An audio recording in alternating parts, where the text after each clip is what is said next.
Hello. Come on in the room. I don't know how many people are going to be available Sunday night at 6 p.m. I know you guys are getting back to your weekly stuff, but this is the only time I had to talk about it. Let me put down this light a little bit.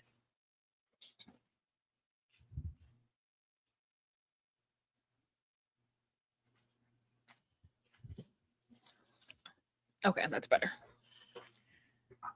All right. So I'm going to give some folks some time to come into the room. Going ahead, talks amongst yourselves, but we got a lot to talk about because, they gave us six episodes at once.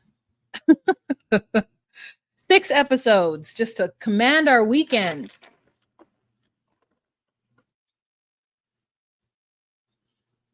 Hey.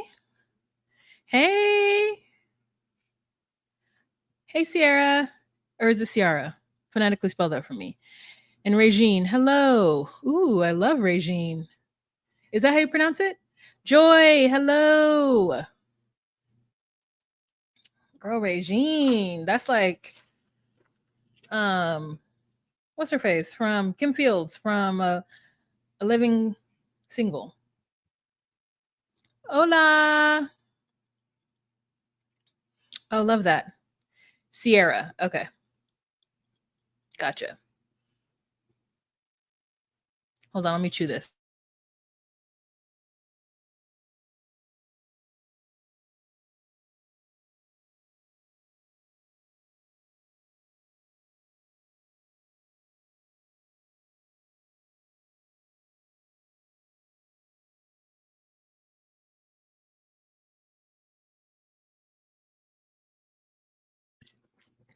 Gato is getting the zoomies right now, and who has time for it?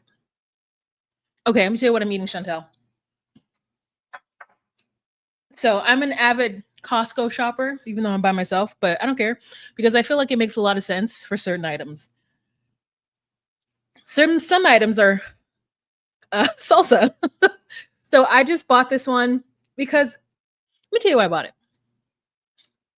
I bought it because it has a very, very simple label. Okay.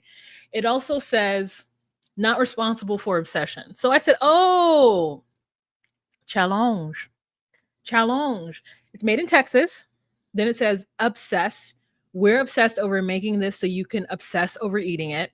And then the ingredients, just tomato, jalapenos, water, cilantro, red wine vinegar, garlic salt, lemon juice, and spices.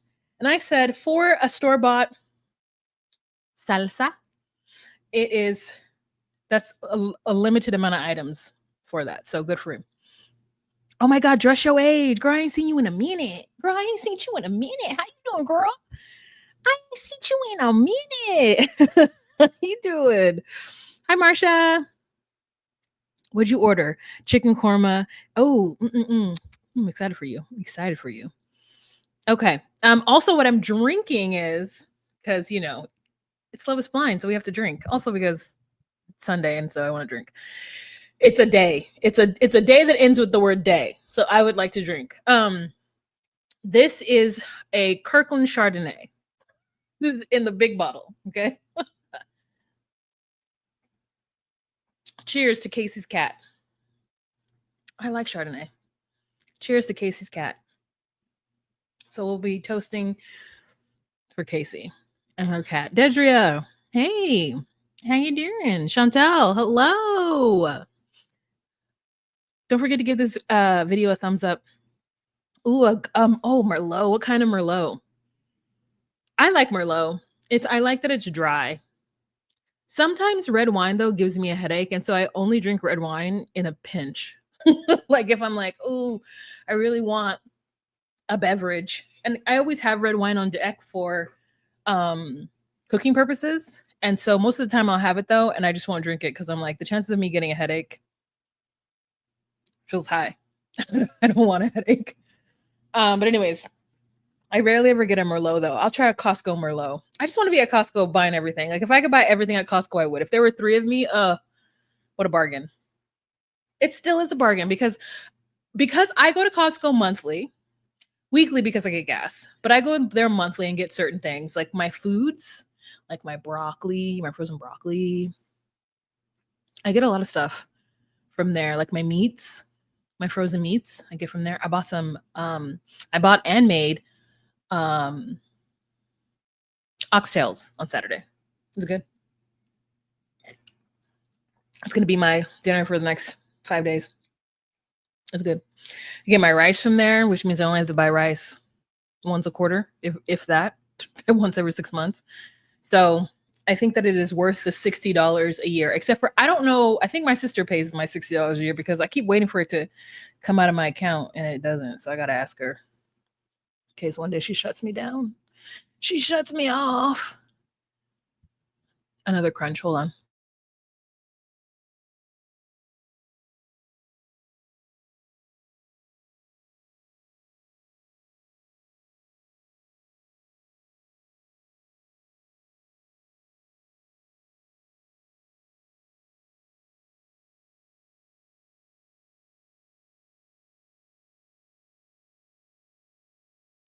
And I get my tortilla chips from Costco too, because what? That bag, $5.99 or $4.99 or something. The smaller bags that end up going stale on me anyways, $5.99, $6.99, $3.99. So why not buy a big ass bag for less? Oh, they have Costco hauls on TikTok. I can't. Oh. My guilty pleasure on TikTok, honestly, is crunching. Is ASMR, crunchy ASMR. Cornstarch, girl. I'm in the community.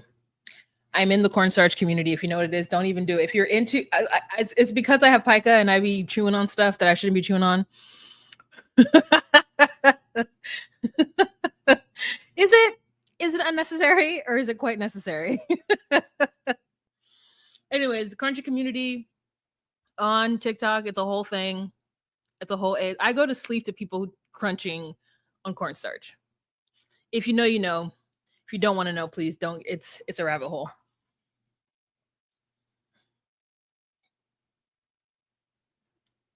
Yeah, I used to eat baby powder, and then I used to eat cinnamon because now cinnamon is something you can eat.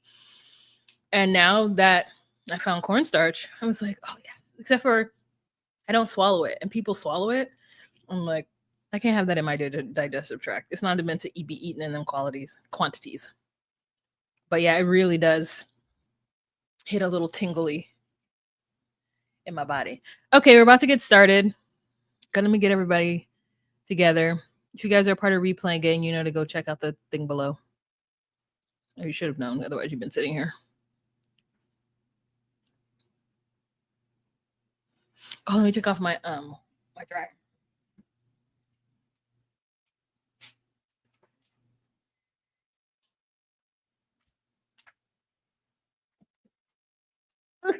There we go.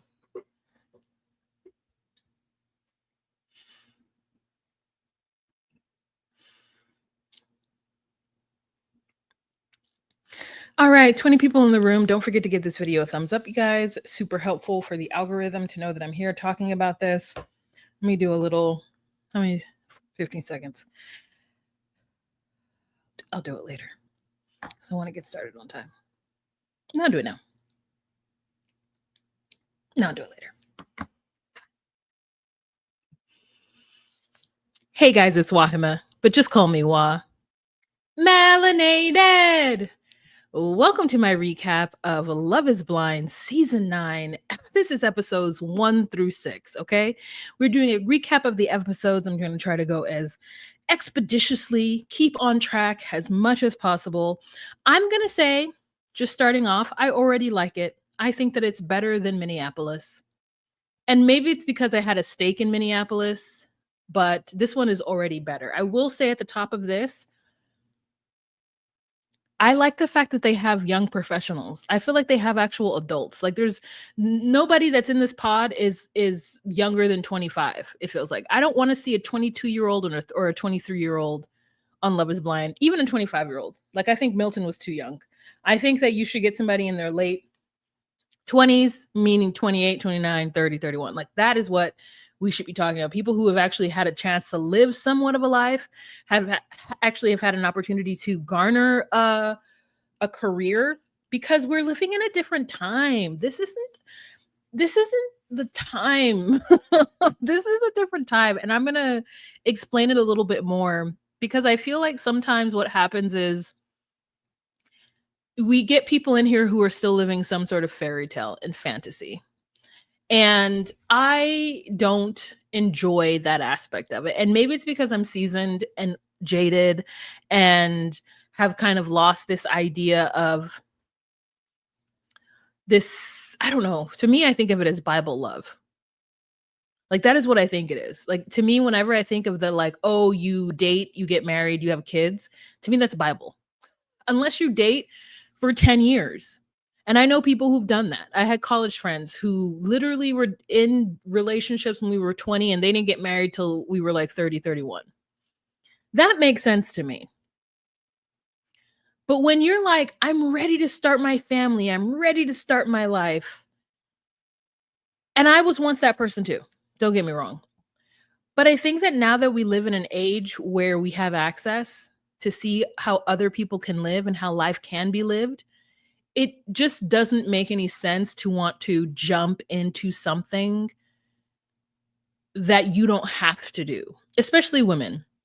Now, if you want it and that's what you want and that's what your small town has to offer to you or your community, and it's attainable and it's lovely and you have a great relationship, great marriage. But a lot of these great marriages and relationships that we end up seeing are not as perfect in real life as they are on the surface. Someone in this relationship is suffering, and they're suffering because they don't know how to get out, they don't want to get out, or they got in and they shouldn't have gotten in. And I just think that we should be a more informed society. Now, I will say, love is not blind. Okay? As we've seen from episode of this, love is not blind. It is not blind. And so I feel like this show has changed a little bit from Love is Blind being the physical, being more so love is love regardless of real world things. Like I think that's what we're trying to see. Because the question isn't, is love blind? The question is love able to overcome fundamental things that you find important? Like that is what it is. It's are you able to get over certain things that you find important because you guys get along just chatting without any real life circumstances? Because that's what this experiment is at this point. I honestly think that they should change it from the pods to immediately living with somebody. And it's like, this is what it should be. It should be, you meet in the pod. I guess this is exactly what it is.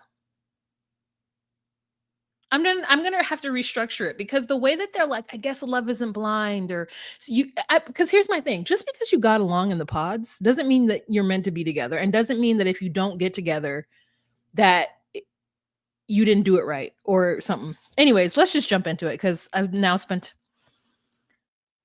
minutes talking about something else. Okay, so then I'll put the recap start. So we'll start at 14. But anyways, what are you guys saying here? Hello, Think Cat. Hi, welcome, Patricia. So good to see you. Yes. Much more interesting. No one should get married in their 20s. I stand on that. Let that pray. Exactly. Who else was just waiting for Wah's review because I don't watch the show anymore? Different strokes for different folks. I got married in my 20s. I'm still happily married. Yeah. But I think that what happens is that is, you are not the norm. You are not the norm. I feel like there are a lot of people who are not happily married who got married in their 20s. That's why the divorce rate is what it is, because the statistics are showing that is not necessarily what happens to everybody. And I think that there is a societal pressure or a societal like expectation, especially put on women, that's what it's going to be, obviously. And it's like not true. It's not true. At least not true to the point where you should endanger yourself or put yourself in a terrible situation in order to have it happen. So anyways, oh, I did it again. I was supposed to, let's discard at 15:30. Bring up my notes. Okay. 15:30, here we go.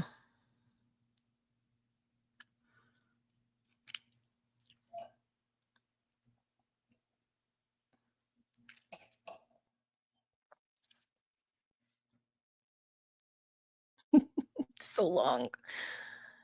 All right, so getting started, we've got Nick and Lachey. No, we've got Nick and Vanessa Lachey.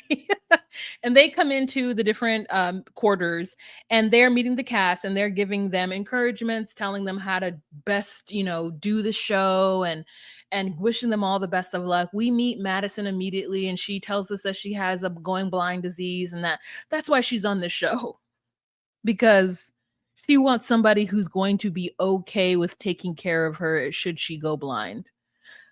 Isn't that what it felt like a little bit? I was like, what does this show have to do with your possibly going blind? So you want to find somebody who wants you for what? It's like this again, the premise of the show to me does not make any sense anymore. It should be just whether or not you can get with somebody who you get along with, and then when you meet them and they physically are not your type, you choose whether or not you can go forward with somebody who physically isn't your type. Anything other than that to me is not the premise. So like she's like, yeah, I want to find somebody who's going to love me for me because I'm going to go blind soon, and they're going to need to be able to take care of me or like be okay with that. And then the person she ends up picking, which we'll get to it, is like wild. So then we meet Megan, and Megan is like, well, yeah, I just, wanted to be on this show because I didn't want somebody to be turned off or turned on based on the fact that I have done very well for myself. And I'm like, okay. Again, this idea that like finances and financial security is something that no one should want in a relationship, and it's all about the warm feelings. Okay, great. So then we go into the pods, and we've got KB, and KB is talking with Rohan, and she's like, ooh, how do you spell that? And I was like, girl, you ain't never heard the name Rohan? And I think what it is because of all the fantasy books I read, there's always a character named Rohan. There is always a character named Rohan, girl.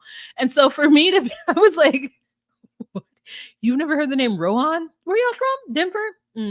Okay, you also aren't a huge nerd like me to be reading these things. Okay, so then we move on to Casey. Casey tells us that she has a cat named Chardonnay. Hey, and Casey is beautiful, y'all. I saw her and I was like, damn. Now, you know what I mean? Like, she's like, first of all, she's a hair and makeup artist that mainly does weddings. And I don't know what work she's gotten done to her face, but to me, she was giving what's her face from what's that movie with Brandon Fraser and it's part cartoon? Oh god, it's not Who Framed Roger Rabbit. Oh, there's a blonde in it. Is it Monkey Bones? No, I just made it up. There's I don't know what it's called, girl, but there is a cartoon movie from the 90s, I think, or maybe it's just a cartoon of a blonde girl who's just like beautiful, just like moving through the space. It's not Jessica Rabbit. It's the blonde version of Jessica Rabbit with short hair. That is who she looks like to me. She is just, I was like, oh, you're stunning. Like if I were to see her in person or she were to serve me or do my makeup, I'd be like, yes, bitch. Yes. And I honestly feel like Casey is what Annie thinks she looks like. And we'll get to Annie. Okay. So she says that was in a relationship with her high school boyfriend on and off for 10 years, and he's cheated on her. She's never not been cheated on. So we now know that she has a lot of baggage. And also being blonde is a big part of her personality, because she says that one of the hardest things for her is always trying to keep up with the next hot blonde. And that is a culture thing that I do not get. And Oprah was the first, I think, person to tell me that there was like this thing happening within the white woman community with blonde hair. And then she interviewed one of her correspondents, and the correspondent is like, I just feel more beautiful with blonde hair. And then I have a friend who's like, no, I just feel more beautiful with blonde hair. I'll never go back. I'll never go back. Like she's like the difference of which in which I get treated with being blonde is so palpable and like that I can never go back to not just having men open doors for me and do different things for me. And I'm like, that is so wild and unfortunate because I think that everybody looks beautiful with whatever kind of hair they have, you know? But anyways, so that's a whole thing. She's going to talk about that more. She's like, I put down hot blonde stress. There's a stress with always keeping up with that. So then we've got Patrick who is talking with Casey, and Casey ends up telling him that like she's like, yeah, my family's like really diverse. Like we're Mormon, and I'm not Mormon anymore. Like I don't practice religion, but I've got 5 siblings, and my sister is like doing her thing singing in Korea. It's like, oh, I need to know her name immediately. Is she a pop star? What is? I need to know immediately. I need to know who that person is immediately. I want to know more about this Korean sister. And that her dad, he did his like whatever the thing is that they do when they go out, missionary work in Korea. And so like he does karaoke in Korea too, or something like that. So we find out that Patrick, though, he is Chinese Cambodian American, and that he has insecurities about being the only Asian person in a white world. And I can relate to that to a certain extent, like being the only black kid in class, because I was. He's like, I was the only Asian kid in all my classes. And I was like, oh, yeah, I was. I was not. There was always it was 2 of us. It was me and it was Kevin, but Kevin was biracial, and I don't know if he considered himself black. So like I don't know what his if he felt any kind of way because we never talked about being black because I was like I assumed he was, but you know, at that young age I never was like, "Hey, are you black?" You know what I mean? I just he was biracial clearly, but he was black. And then when I got to like 5th grade, Kevin left. I don't know where he went, but he must have changed schools. And then I got Ronald. Ronald was definitely black. And Ronald was a troublemaker. Ronald got into trouble all the time. So it was just me having to represent the community and the race by myself while Ronald was just running amok. And so yeah, I get it. I get that. And so I get it. There was a little bit of like, yeah, I only date white people. Like I really only ever dated white people. And I was like, but there's more than just white people in like Denver. You know what I mean? Like there has to be. There's no Latinos. There's no Latinas. Like that's the whole thing too. It's like I grew up in a predominantly white community, but like it was just predominantly white. I wasn't the only in the entire school. Like there were other black kids. We just were sparse. We just were spread out amongst the you know, there was like 3 5th grade classes, and I was just the only, you know, so maybe there was like 3 of us, but they didn't put us in the same room together. But then there was Asian people, there was Mexican, there was a lot, there was still diversity within a predominantly white space. So it was just really interesting that he just kind of felt some kind of way. And I yeah, especially because his stepfather is half Japanese and his mother, it must be, I don't know, either Cambodian or Chinese, full of that. And so it's just like, was there no community? And so this idea of like you only dating white women, was it a choice or was it because like that's, you know, whatever? I actually met some folk throughout my life, Asian men who have said to me out loud and proud, if it ain't white, it ain't right, when referring to the women that they date. So I'm like, so is it by choice or is it by like only? Like that's your only option. Otherwise you would never have had sex in your life. So he says that he's gotten that like really weird, like not backwards aggressive, but like backhanded compliment of like, oh, you're handsome for an Asian guy. And I'm like, who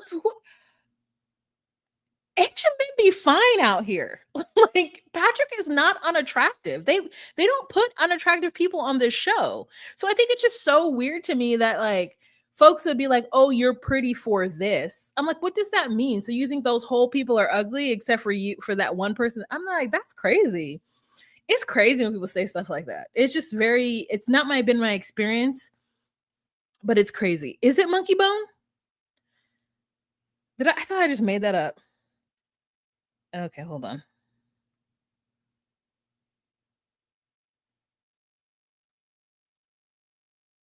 No, that's the name of the movie, but what is the name of like movie Monkey Bone Blonde? because he drew her, right? It's not a recognizable cartoon. Here, let me just find it. And then images.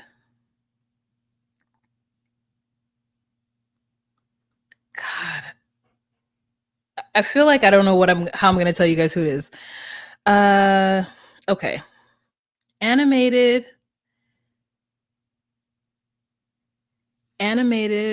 cartoon blonde from the 90s. Sexy. Search. Here it is. Here she is.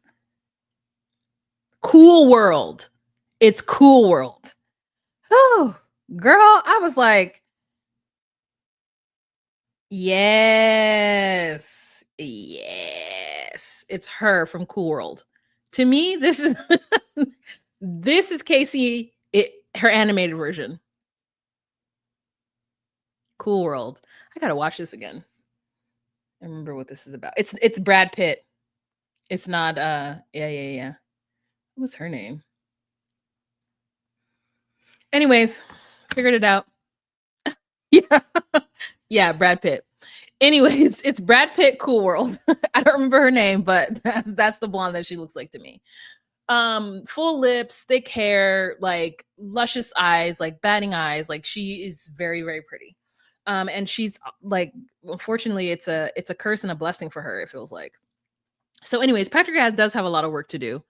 And I can't say it's 100% his fault, but I do feel like in the year of our Lord 2025, you got to know that what your experience and whatnot is valid, but also is not necessarily going to be taken in the right way on national TV.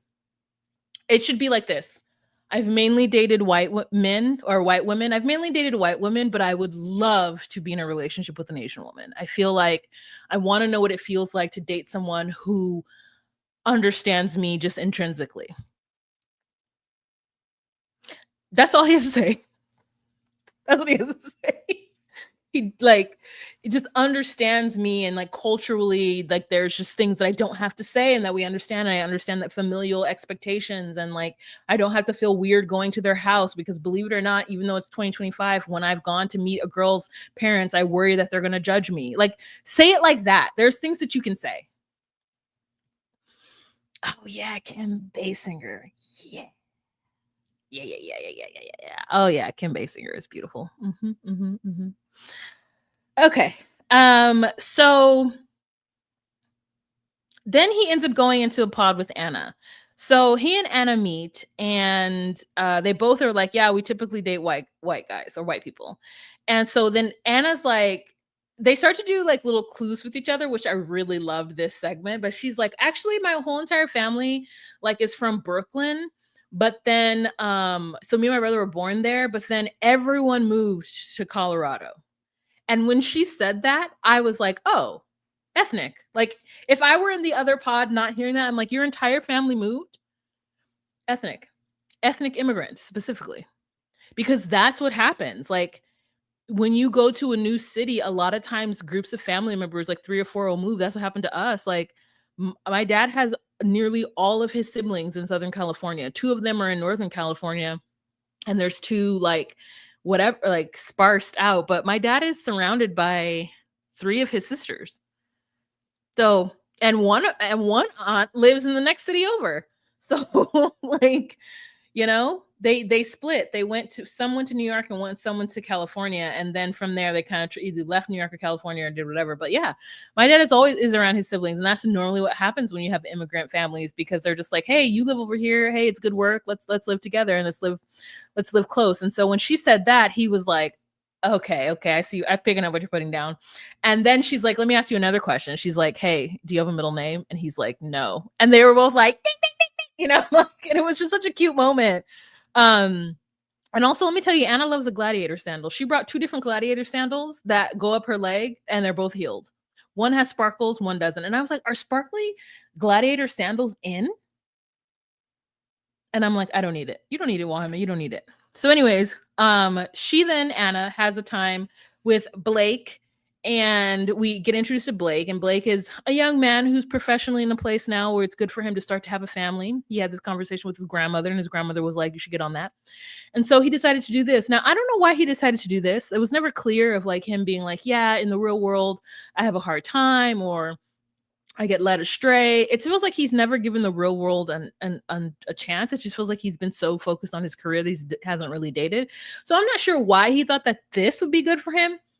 You know, they do headhunt, so who knows if they reach out to him based on his socials. But Anna says to him, you don't sound racist or homophobic. And I was like, how can one sound that? You need to ask that man the question directly. What are you talking about? So then we meet Sparkle Megan Sparkle Megan. And she likes sparkly things, which is why they call her that. And I know someone told her to say that. She told her producers, I'm going to tell everybody my name is Sparkle Megan. So she had to like go with it for at least the first episode. And then after that, like completely dropped it. And the one thing I said to her is like, oh, she has a natural face. She has a natural face. And also she looks like she tattooed her eyelash or her eyeliner. Now, I'm not saying she did, but the way that she put it on with absolutely no, like the eyeliner is so perfectly put on, and just like a little line of it on the top and bottom, not a flick, not a cat eye, not a nothing. She's not wearing any false lashes. Like she's, you know, like, so I was like, what is happening? This is such basic makeup for TV. Like you didn't even give us a little wing, nothing. Just like a just a Gen X, like a Gen X eyeliner.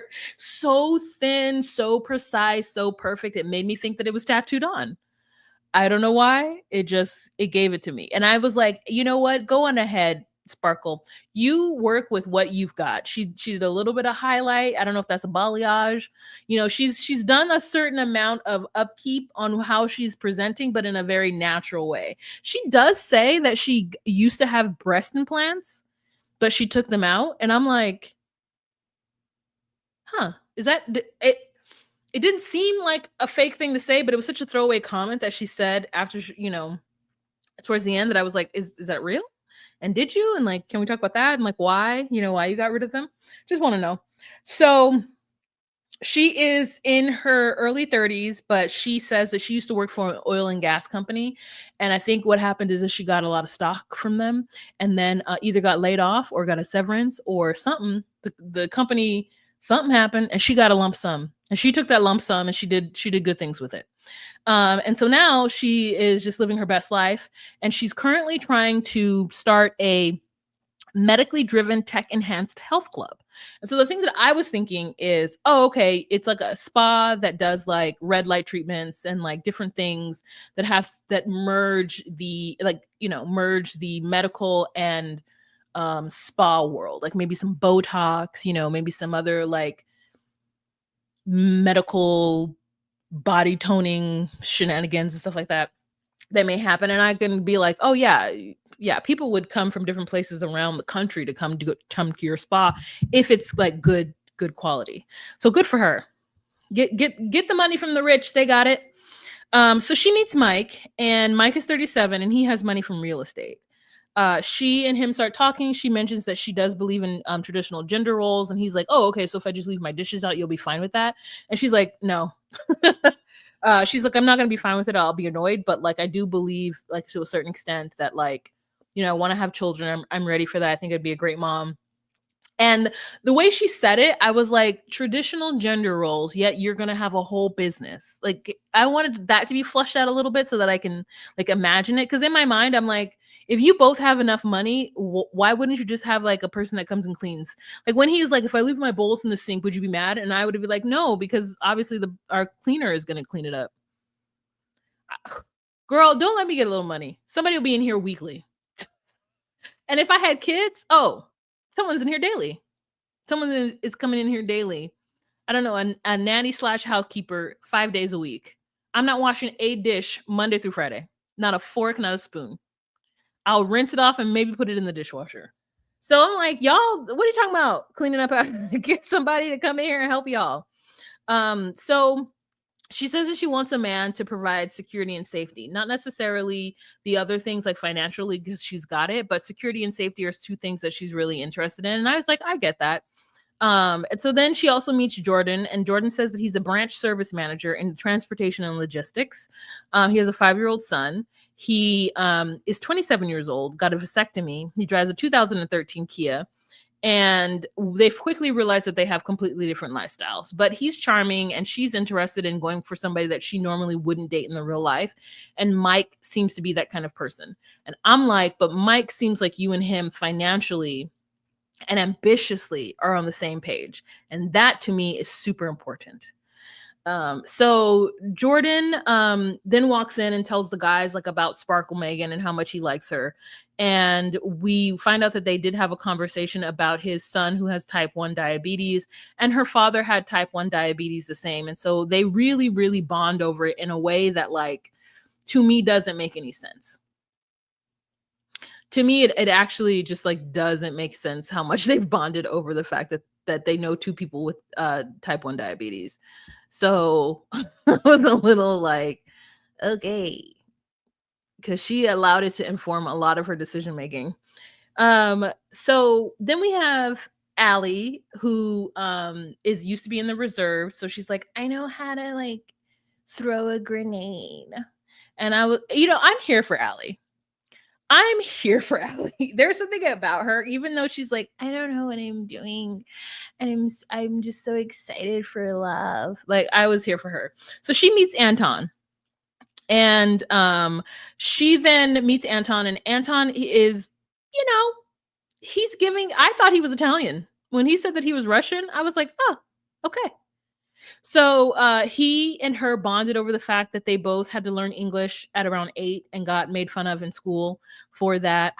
Listen, I was around Spanish speakers and I never made fun of anybody for not speaking English. I don't know that life. That's so weird. Kids are weird. They'll make fun of you for anything. You don't speak English. So they bonded over that. She's Brazilian. And he talks a little bit about his family and the Russian-Ukrainian war. She talks about the fact that she has a roommate who's Ukrainian. And he has acknowledged that he is not the best looking guy. And I was like, false. There is something about his, like, this show, this season specifically, has really solidified, even though I've been saying this for years, but I'm like, damn, I truly do not have a type. Like, physically, I don't like worry about it. There are some extremes of physical that I'm like, yeah, I couldn't do that. Like, I feel like you wouldn't be able to carry me. Like, there's still a fantasy about wanting to be carried. And so if someone's too thin or too big, I'm like, you wouldn't be able to carry me. But like, even then, like, it's those extremes that are things that I'm like, okay.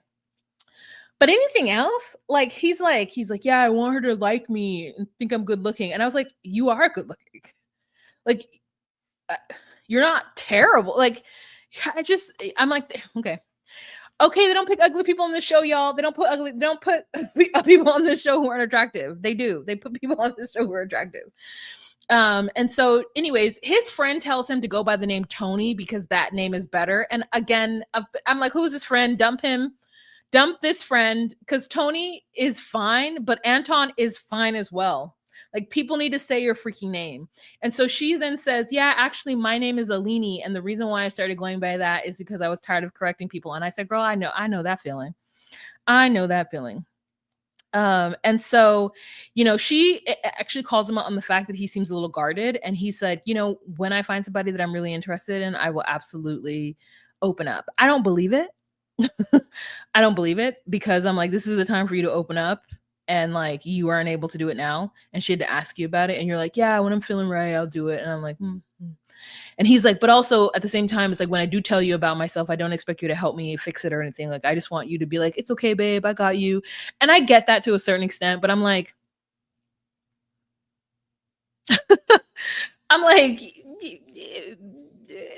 still makes me think that you're a little closed off, and which is fine. I'm not saying that you have to be so completely open to being a loving relationship or to be a loving partner.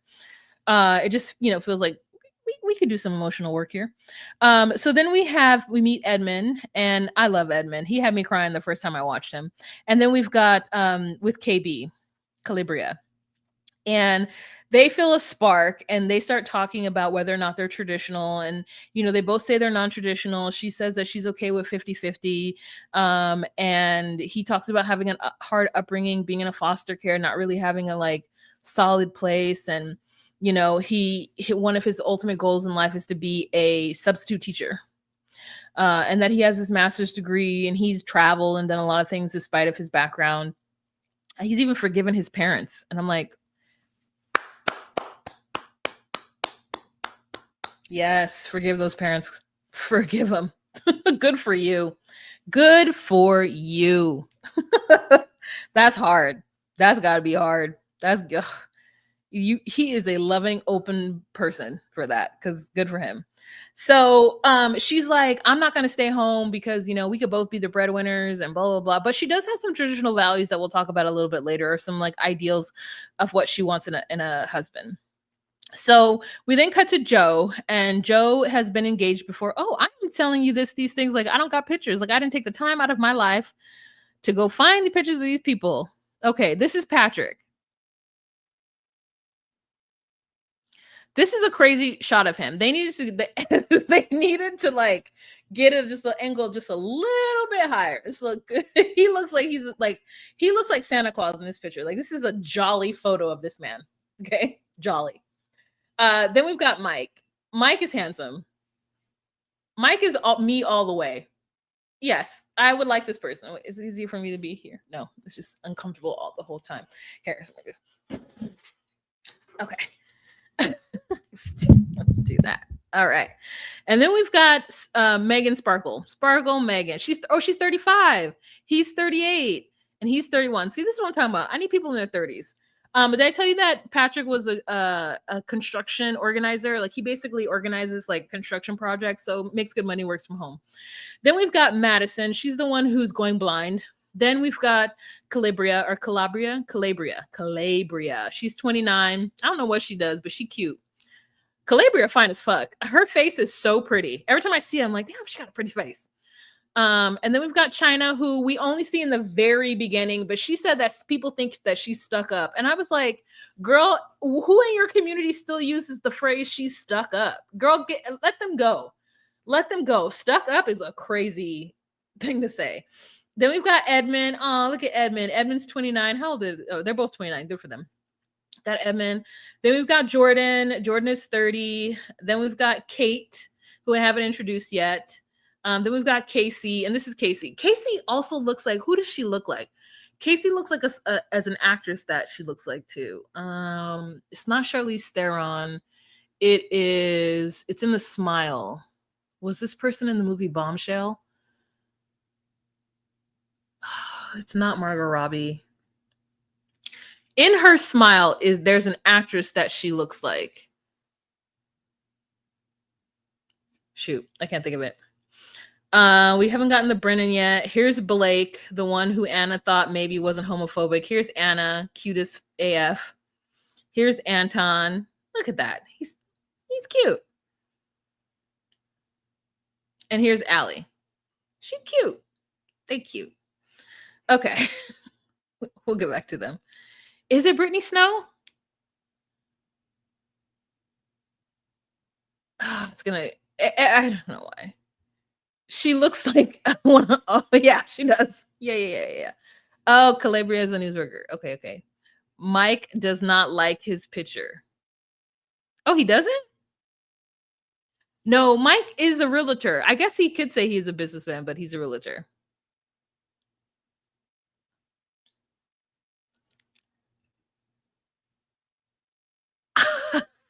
Wavy wubby.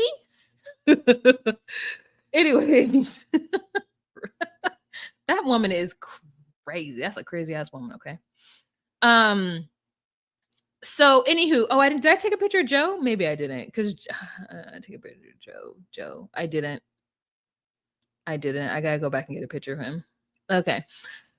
So anywho, Joe's been engaged before, and girls are annoyed by his humor, and we were annoyed.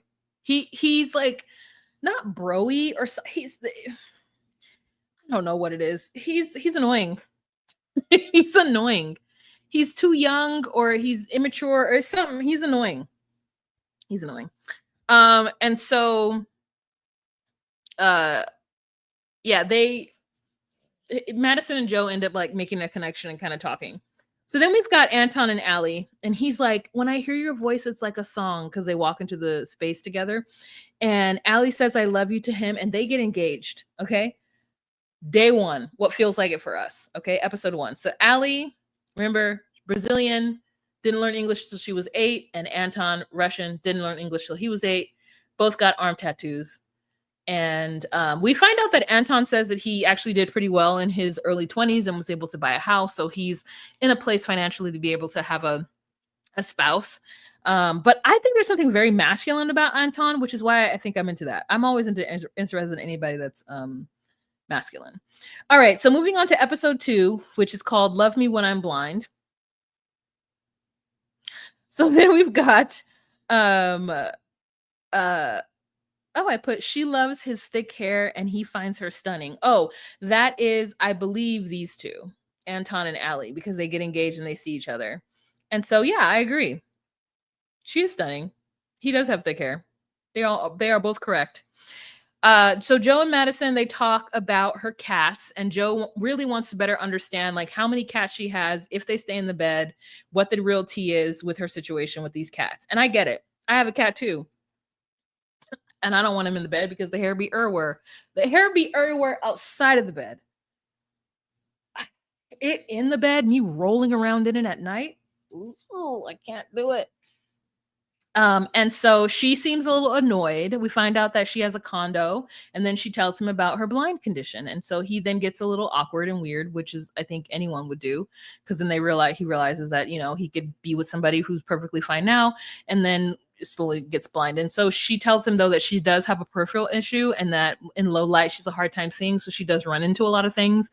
And initially people don't get it because she doesn't present as having a disability, but she actually, it is going to become a problem later on. It could become a problem later on. And we can already tell by the fact that, she says she has a condo, that he kind of feels some way about that. So then we move on to Nick, and we find out that Nick, he is in luxury watches. And so he and Kate are getting along pretty well. And he has a lot of energy. He has a lot of energy. And he like Joe, the same kind of bouncing around, like immature kind of feeling energy. And so a lot of the ladies in the beginning are kind of not believing Nick's story because he comes off as such a salesperson, or it just feels disingenuous. And so, but Kate and him get along famously.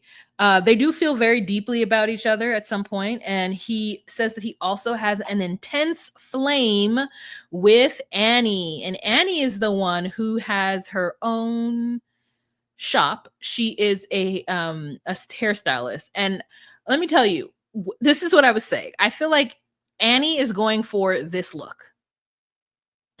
Annie is going for this look. That Annie would be very happy if she looked like Casey. There's just something in the way that she's styled her hair and her eyelashes, whereas like feels like Casey does it well, and Annie is trying to get there. Annie, even though she's a hairstylist, Annie has too much hair on her head. Them extensions is extensive. Them is some extensive extensions. It is overtaking. Her head looks so swallowed up by her eyelashes and her hair. That is what I have to say about Annie. Annie has no forehead. Yeah, there's something, it just doesn't it doesn't do well on camera. It doesn't do well on camera. So anywho, so they live very far from each other, and Nick is that name? I'm gonna call him Luke sometimes, I think. Nick is like, I live in Dillon, I don't live in Denver, and so like I gotta find a girl who lives close to me. Like, then why'd you do this? He's not willing to move from Denver or Dillon. I don't know where Dillon is, as opposed, it's an hour away, but I don't know what it looks like, or what's going on. But anyways, there we have that. But Annie's number one is Brendan. Brendan is too cool for school. That's his problem. Brendan is a very handsome, seemingly Latino man, and him and Annie are getting along very well. They've got a lot in common, so they say, that we haven't seen in the show, but apparently they got a lot of common. And so Annie at this point in the show is kind of bouncing between Nick and Brendan. However, Nick has also got a relationship going on with Kate. So it's back and forth and it's pretty open at this time, but just giving, if you guys watch it, obviously, you know that it's a lot of things going on with these couples. And so then we go to Edmund, and I feel like this entire time we just see Brendan trying to stop Edmund from just doing crazy things. Like, I feel like Edwin, and there's two people. There is Brendan, and then there is a Black British man whose name I did not get, who we only see in the men's space. And I'm thinking, damn, they didn't put him on the show at all. I mean, they did, but they didn't put him in the pods at all. And I was like, what a great story. A Black British man who's come from obviously London or the UK somewhere, and now he's living in Denver trying to find love. Cheers to Chardonnay. And we don't really talk about it. Like, we don't really talk about him. We don't see him on even one date. But they're both, Brendan and that nameless Black man, are both trying to stop Edmund from doing crazy things. At this point, Edmund is laying on his belly on the ground, licking the floor. And Brendan is like, Edmund, man, what you doing over there?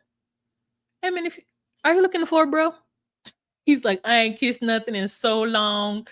So it feel good, and my mouth has been on worse places. And Brendan's like, boy, yo, your body chemistry must be crazy. And I was like, yeah. And there's a moment where I'm like, Edmund, if you don't get your Black ass off the ground, Edmund, if you don't calm down. Now, I do like the way he dresses. I think his little floral prints and, his fashion choices and his socks and his high waters are cute. But I'm like, if Edmund didn't have all of that going on for him, I'd be like, this annoying weirdo, if you don't stop it. Brendan is like flabbergasted. He's like, your immune system must be wild, bro. I don't know how to deal with it. Oh my gosh, there's 50 people in the room. Hello, welcome in. If you at all get the hee ha ha's while watching this and you want to give your girl a tip, you can do so with the options down below. Thank you guys so much for joining. Go on ahead and leave something in the chat. Give a thumbs up. I haven't seen a lot of you guys in so long, and I'm glad that you made the live. And we're continuing. I'm only on episode 2, so this is going to be a long live. And I get it if you have to jump out. I understand. Okay, so then we move on to KB. KB says that she feels safe with Edmund, which I'm very happy for her in that instance. Actually, let me just do this.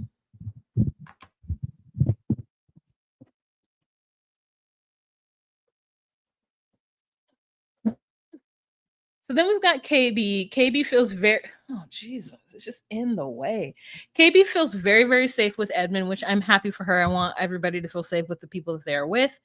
And she says that he isn't alpha. He isn't the most alpha male, but he says that he'll keep her safe. Now we move on to Megan and Mike. So they're talking about their sleep habits, about their Tempur-Pedic mattresses. She's, just basically talking about all the things that their money can buy. And we then see Blake. I put Blake and Joe have a fun date. I don't know what that means. Megan and Jordan have a good time together. And Blake and Megan have a good time. That's what's happening. So at this time, Sparkle Megan, has got some connections. And her connections are Jordan, who is 3rd on her list, Mike, who is 2nd on her list, and Blake, who is 1st on her list. All age appropriate. And I love that for her. Okay.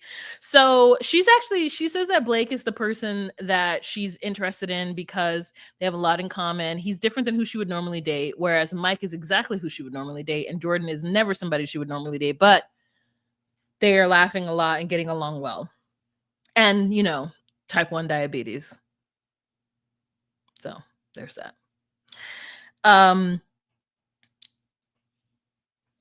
We then cut to Anna and Blake, and they have a fake little camping scenario, which I thought was so cute.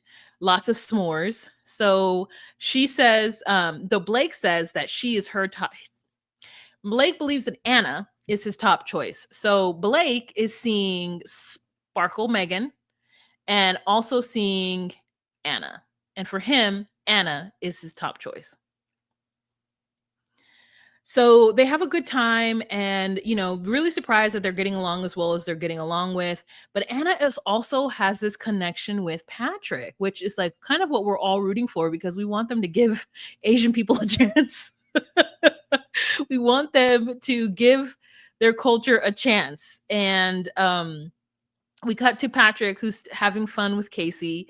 Casey feels like attraction and passion is very important. Well, actually, her father feels like attraction is and passion is very important, and so she says that he doesn't understand how she could be here right now.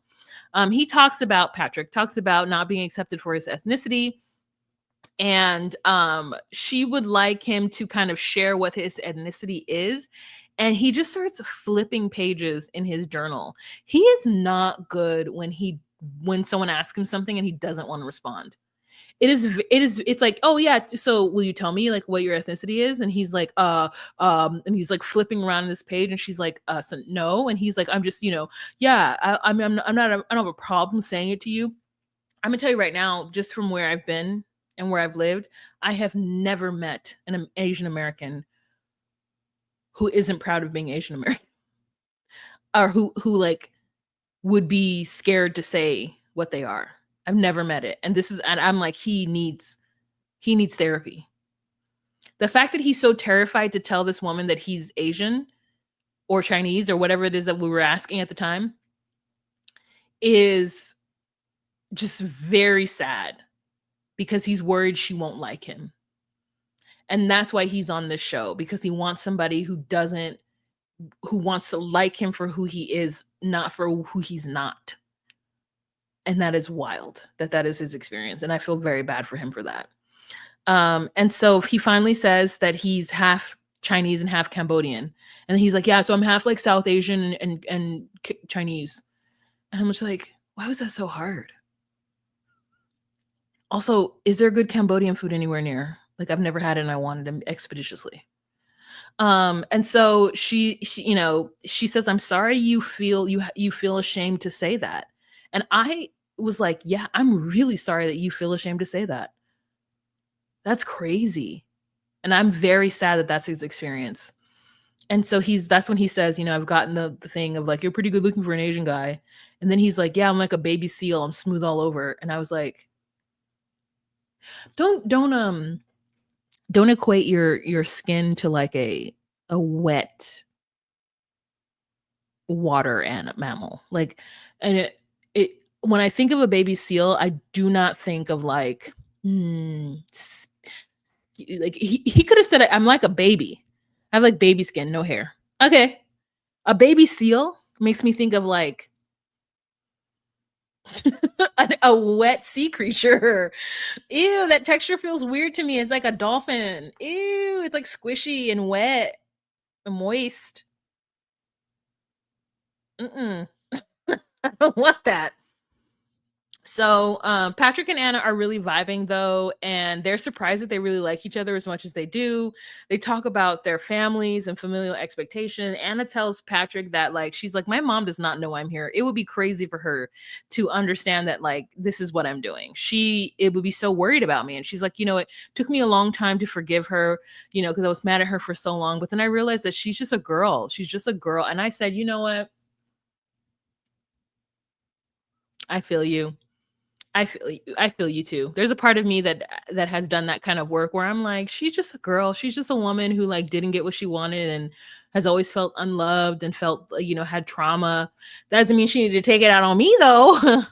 That doesn't mean she needed to be as petty as she was at times, but like, I do understand like that sentiment of just like honoring the fact that like your mother was a woman at some point, besides a parent who couldn't give you what you wanted or what you needed. And so she says that, this experience is really hard for her. because she's learning a lot out about herself when she now has to say a lot of these things out loud. And I think the, back and forth between her and Blake and Patrick, and these feelings that are coming out that she didn't really know she had, and is she really ready for this marriage and things like that. And so but going back to Anna and Patrick, they both find it so hot that they're Chinese and that they're into it. And this is why I'm was so excited for them, because I'm like, I get it, Patrick. Sometimes you just want someone that looks like you, but your experience has been that that's not the person that comes into your life. And what are you going to say? No, I'm sorry, I'm not going to sleep with you because you're not, like, whatever. I'm sorry, I'm not going to accept love from you, or like gifts and dates and adoration from you because you're not my ethnicity. But once you find somebody who is your ethnicity or race or close to it or whatever, and like you can actually just like be at ease with them, and that there's just certain cultural things that you don't have to explain. Like, he's never going to have to explain to Anna that she needs to take off her shoes when they get to her house. Let me tell you right now, I bet you 100% that Patrick doesn't make his friends take off their shoes at his home because he doesn't want to be seen as different. I bet you. I'm going to tell you right now, I bet you. Because I dated a guy who, when I went to his house, I was like, he's like, oh, you don't have to take off your shoes. Like, I don't care about that. And I was like, well, don't like Southeast Asians take their shoes off? And he's like, yeah, but she's like, I don't bother with it anymore. And I was like, oh, it's because all your friends are white? He was like, he looked at me and I looked at him like, boy, I'm gonna take my shoes off, but I was like, you're gonna need to get some house shoes because I know this floor is dirty if you don't take your shoes off. He's like, yeah, you're gonna need house shoes because I don't take my shoes off. And I was like, you need to start taking your shoes off. That's your culture.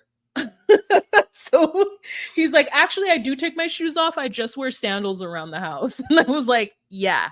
So find me some sandals. I'm just kidding. Actually, I just ordered myself some sandals. They came to the house the next day and it was fine.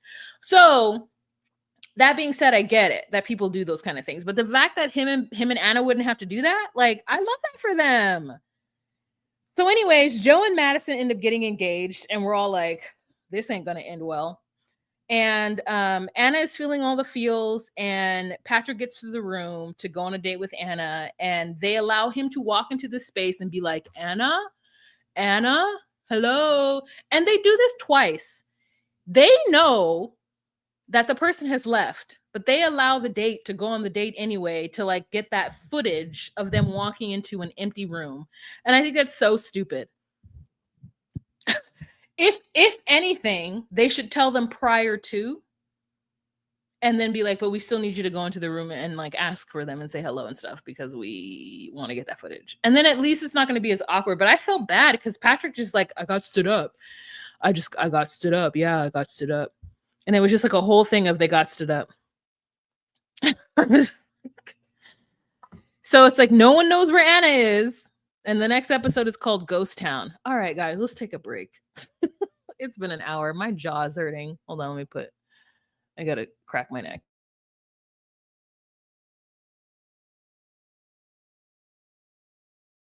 Ah, that was great. Okay. If at all you get the hee hee ha ha's while watching this and you want to give your girl a tip, you can do so. Please feel free. Options are scrolling along the bottom of the thing. And did anyone do anything? Did I miss it? Let's check. Nope. But thank you anyway. Just my Target order is available. God, they sent me like 18 text messages to tell me that my Target order was ready. And girl, I was there. I picked it up. Okay. So what are you guys saying? Whoops, Annie. Nope. No. Eating boogers and kissing on the floor are unforgivable to me, Edmund. Moist and sweaty feelings. Yeah, no, I can't do baby seal. Don't. That's a bad example. I wonder if someone told Patrick he was like a seal in the past. Maybe. That's wild. It is wild. It is wild. I asked everyone to take their shoes off and coming into the house. Yeah, me too. Me too. After one of my Chinese friends was like, think about it. Think about all the shit you walk on all throughout the day, and then you come and you walk in your home with that. And I was like, you're right. It's the same thing with like walking with your outside shoes on carpet. God, walking on hard surface floors is one thing, but on carpet, I can't tell you the times I used to roll around on carpet as a child, and I can only imagine the germs that were just seeping into my skin. Mm-mm. I take off my shoes at the door, and I ask you to do. I also have little slippers too for people to wear if I were throwing a party, but this space ain't big enough for people. This space is not big enough for anybody. I'm hopefully going to move into a bigger space in November, because this ain't big enough for me and Gato. We're over here struggling, he and I. When I go into my bedroom, I barely can walk around my bed. Like I can't, like between the wall and my bed is like, I'm gonna measure it. It's so small. So I can get a slightly bigger place, then I don't have to have everything everywhere. Like I can actually put stuff away. My drag stuff is just like sitting there by the door because I can't put it in my closet because my closet's too small. I'm not gonna put it in my storage unit. Like I need a bigger space, and I need to also get rid of clothes. All right. Is everyone back from their break? Let's do some water.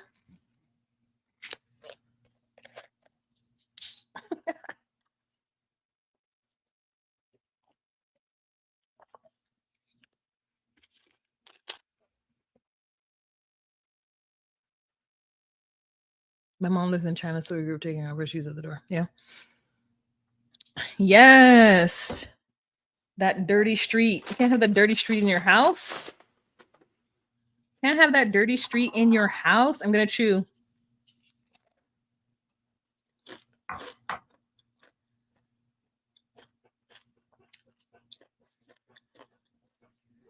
I'm gonna get up and walk around a little.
Oh, thank you so much, Busola.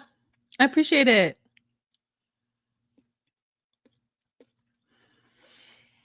Look at Gato being a menace. Or not being a menace, rather. He's just like chilling. But his eyes look crazy in this camera.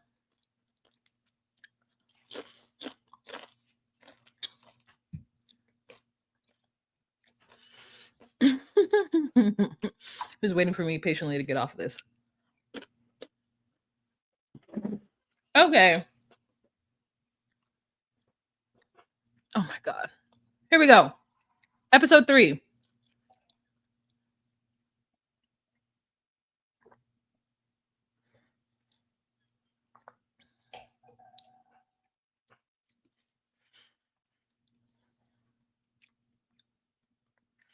Ghost Town.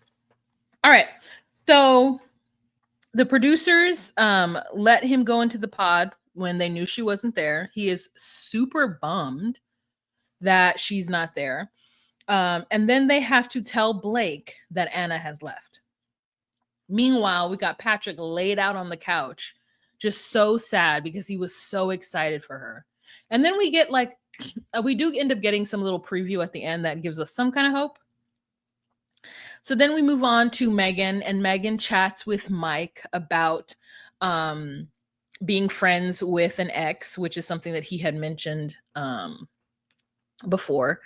And Megan chats with Jordan about his car and his Gucci loafers. So basically, he was saying that he does like to have some niceties in life, and there are things that he kind of does without. Like he's going to drive a 2013 Kia in order to be able to go in and buy Luca, his son, $100 Legos. So he has like a give and take in his life. But he makes mention that he's just like a normal guy who like, he's just simple guy who just wants like a simple life. And he mentions that he does have Gucci loafers because, you know, he still wants to look good sometimes. So Megan then gets stood up by Blake, and that's a huge shock for her. So again, they let her, so it's weird because they let Patrick and Megan both walk in and be stood up, but they don't let Blake. And it feels weird that Blake has left once Anna leaves. And he ends up telling the producer that it's because he just needs more time. Like, this is too short of a time period to do this, you know, find somebody that you want to marry. And I get that. Like, that makes sense. But also just like, why are you on the show? Anyways, but it makes sense. And so we just have this moment of like people getting stood up and like two folks going home and producers not really saying anything. And also the cast themselves, not the cast, but the Anna and Blake both don't say anything. They don't say bye to anybody. They just like leave and never come back. So it's just like, ugh, it's a lot, you know? So Megan said that she was going to friend zone Jordan because she was really feeling a strong relationship with Blake and Mike. But then she ends up bringing Jordan to the forefront because Blake just left. And so she was like, why friend zone him? Like, it's okay. Like, I can still get to know this guy. And she's still a little concerned about Mike and that being somebody that, you know, she doesn't want to kind of go with because would have gone with him on the outside.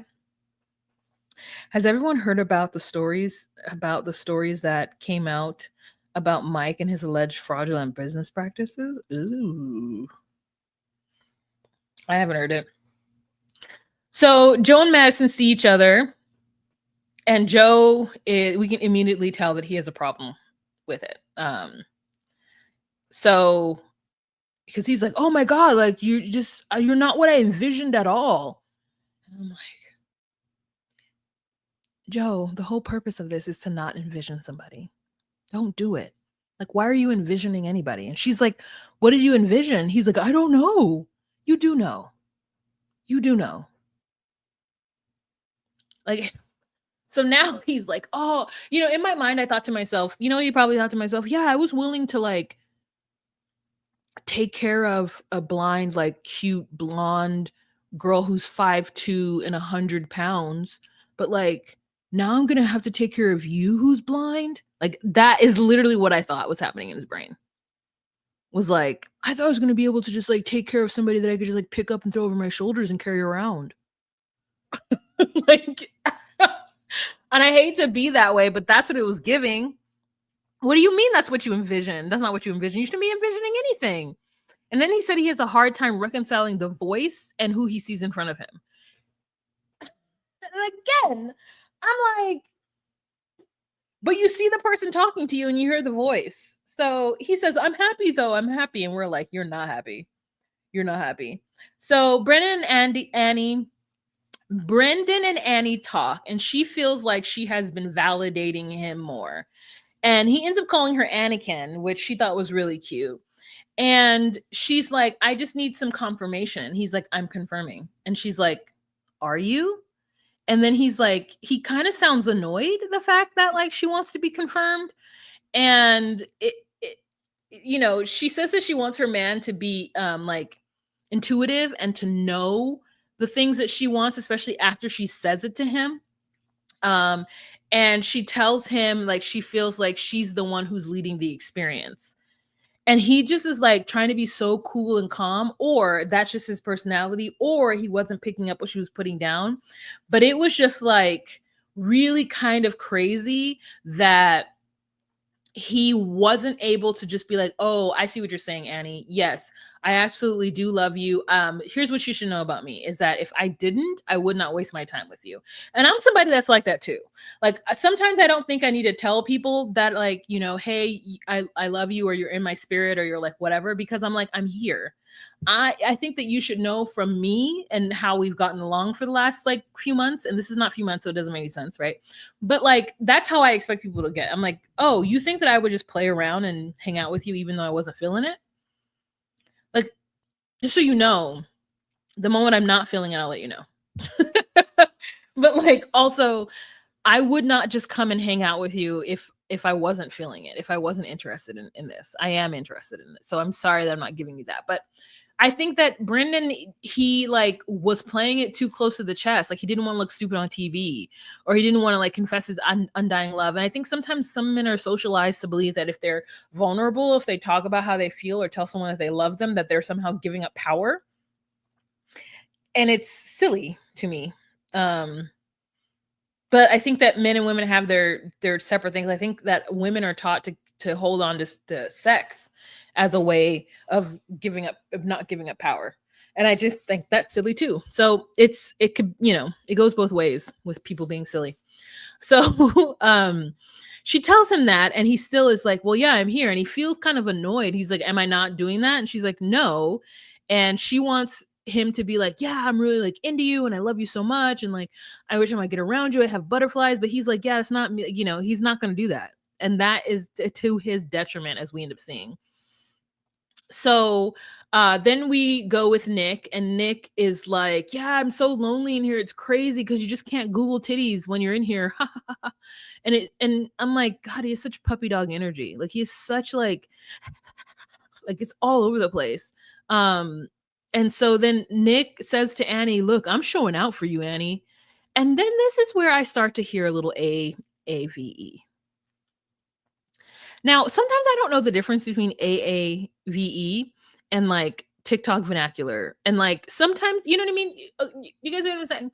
Like for those of you who are on TikTok, there is a through line and a conversation and a way that people speak on TikTok. Like, for example, there is this video right now that's going viral about this white girl who is talking about Taylor Swift's new album and how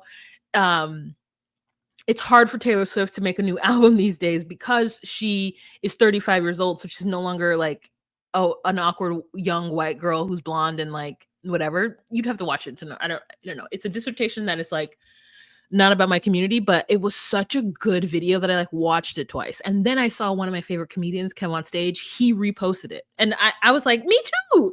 Like it is such a good video just talking about like white women culture and like what it means and how it can manifest. And in there she says, let me cook. And I think to myself, okay, is that AAVE or is that TikTok talk? Like, where is the line? Where does the line get blurred? Because to me, Nick comes out a lot of blackness.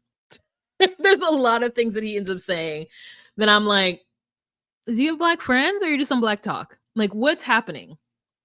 But anyways, and so moving on, Nick and Kate end up meeting, and he tells her that he's in love with her and he loves her, and he doesn't want to pressure her to say it and all this jazz. Now, here's my overarching conversation about Nick and Kate. Let me remind you what they look like. Here's Kate. Here's Nick. Here's Kate. Here's Nick. Okay. I'm of the mindset, because I revolve around the kink community, the non-vanilla community, and I understand that people can legitimately be polyamorous.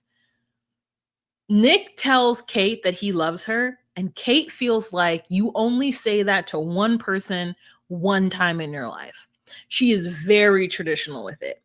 And she can't understand how he could say he loves her 2 days from now and then say something different or take it back or whatever. She's a very like very strict idea of what it means when you say you love somebody. And that's just what it means when she says she loves somebody. But I fully think that people are capable of being in love and loving two people at one time. And in this moment, it feels like he loves both Annie and Kate.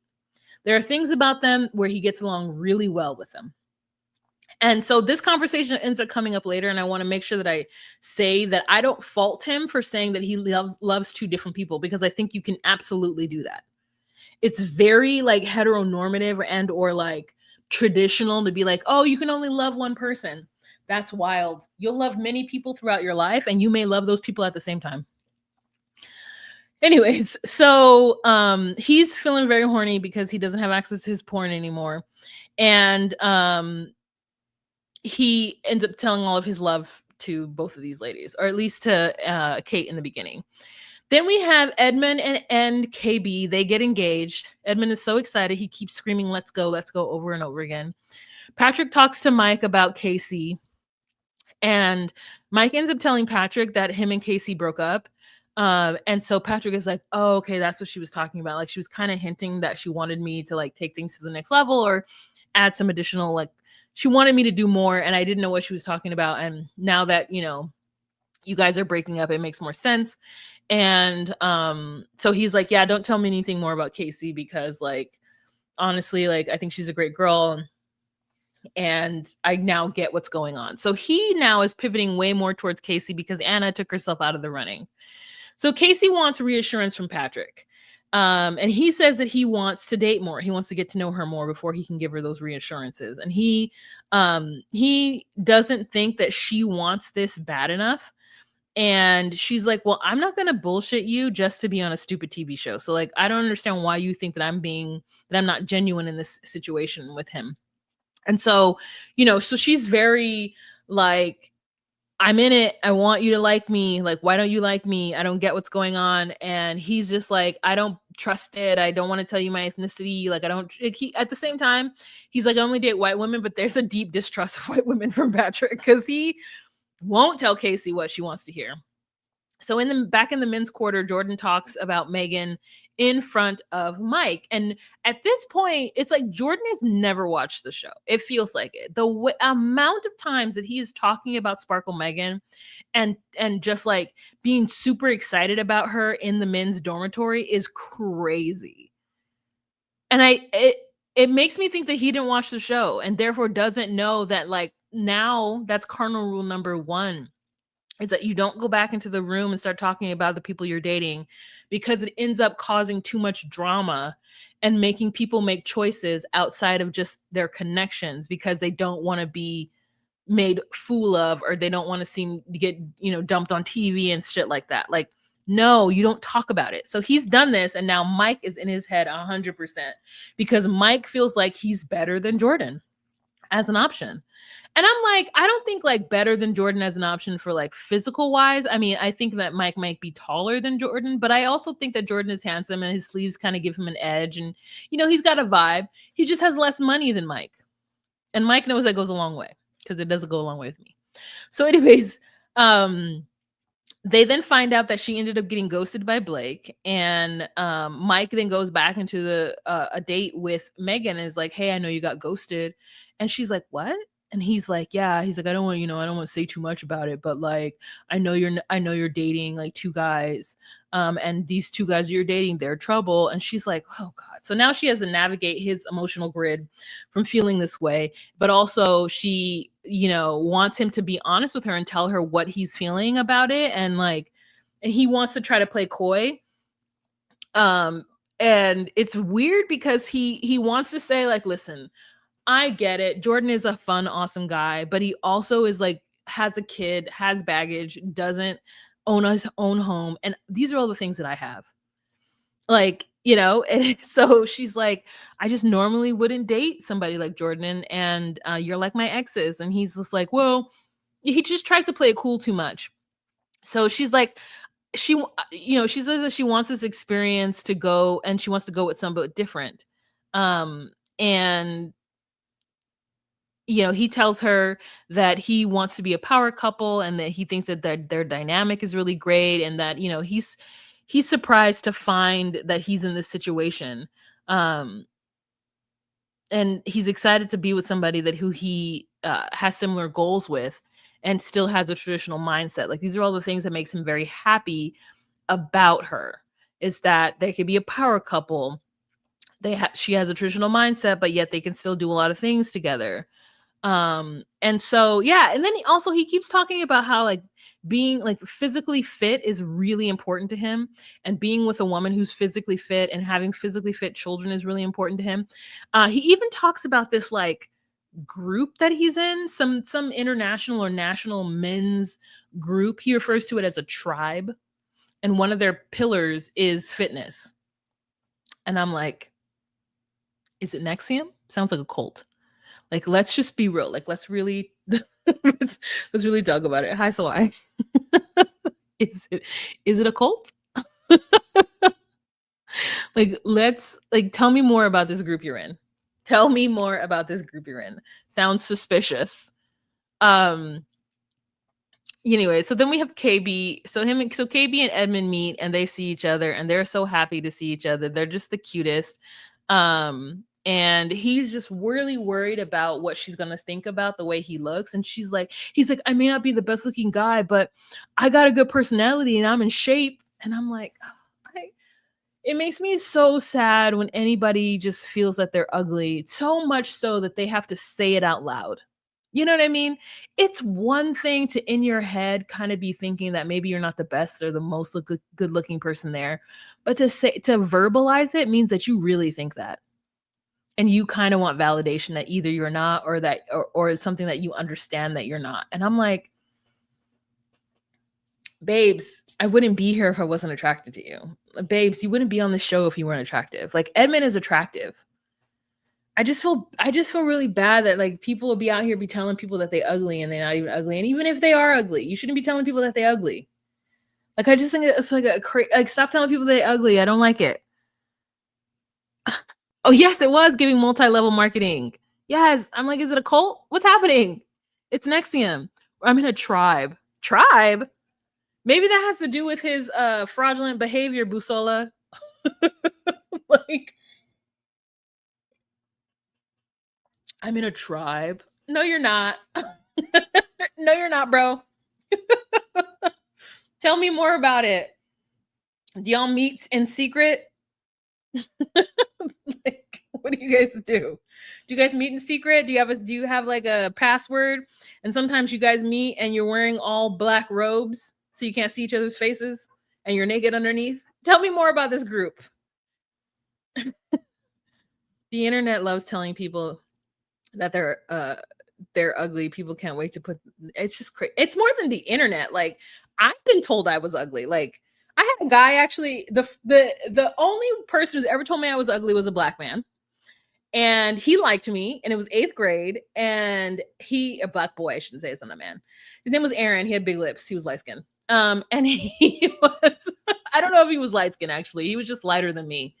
And so I say that as context of the story. So, like, he liked me and he was trying to, like, flirt with me or whatever. So then I told my best Judy at the time, who was a harlot, that Aaron liked me. And, like, she was like, and you know how, whether or not it was malicious or no, like, thinking back, I feel like a lot of my earlier friends, it was malicious. It's like I was the ugly dark skinned girl that they, like, wanted to be friends with. I don't know, girl, but, like, now that I think back on it, that could be it. But anyways, she was like, Aaron likes her. And he was like, I don't like her. She's ugly. And he said it in front of everybody because she said it in front of everybody. And I'm like, if you was really my girl, would you have said it in front of everybody like that? Like, what was the point of this? You know what I mean? It was junior high. So, like, truthfully, like, we're all evil. Every single junior high person is the evil being. But, like, first, that's like that's the first time I ever been called ugly. And since then, people who made me feel ugly have always been black men. Just be out here, just be reckless with the things that they say. Black women think it's okay to make fun of black women, in my experience, and it is not. You're the first review I've heard say that Edmund is attractive. Oh, people don't think he's attractive. He is so cute. All right, it's crazy. Mike gives me wanna be biohacking, bro. Edmund seems so hyperactive, especially at the minute. Oh, he is out of this world hyperactive. Out of this world hyperactive. I don't be calling people ugly. That's the truth. Like I just don't think it's. I don't think a lot of times it's true, and a lot of times I don't think that it is worth saying to somebody's face out loud. I don't think it's a nice thing to say, and that's it coming from me, who will say a lot of things out loud about a lot of people. But I would never say something like that to somebody's face. Maybe, I mean, if I really felt like somebody was ugly, I'd be like, no, like, you know what I mean? Like, but I never put myself in a position to call somebody ugly to their face out loud in front of people. And that being said, I do not think Edmund is ugly. I've heard several reviewers say they can't get past the boogers to even discuss his looks. That's crazy. I missed the boogers part too. I don't know what you guys are talking about with the boogers. That's crazy though.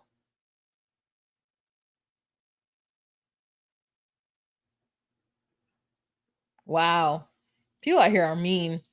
Anyways, episode 4, the dangerous games we play.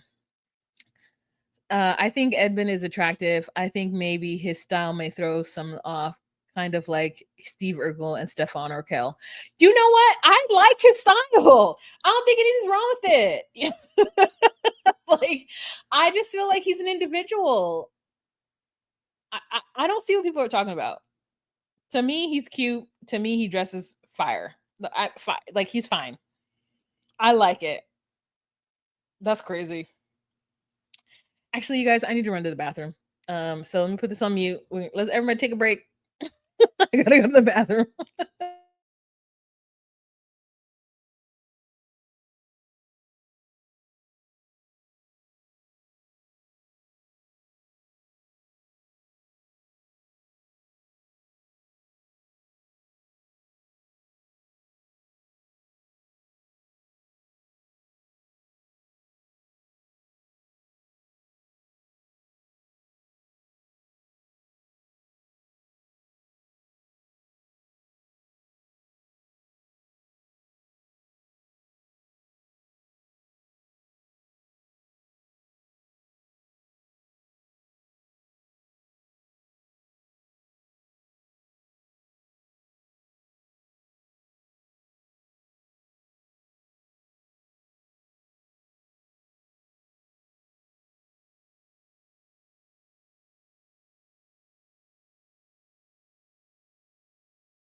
Maybe, but I thought we were past that as a community. I thought we were past that as a community.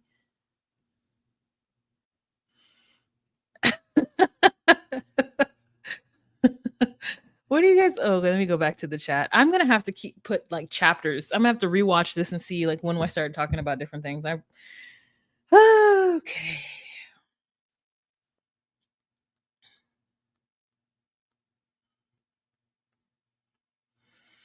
Let me tell you right now, the fibroids are back. The fibroids are back. With a vengeance.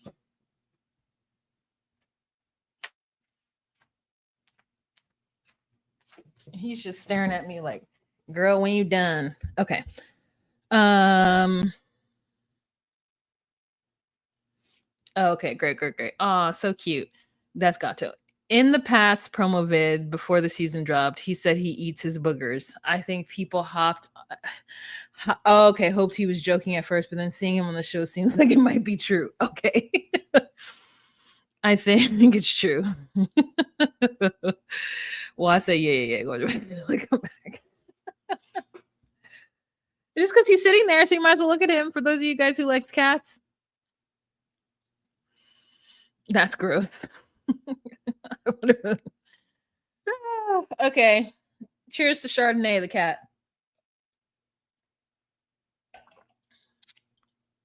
Okay. What episode are we on? 5? No. 4. Woo! Let's get through this quick.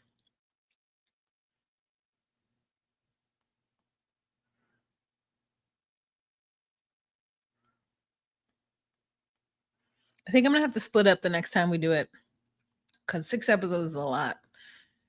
All right.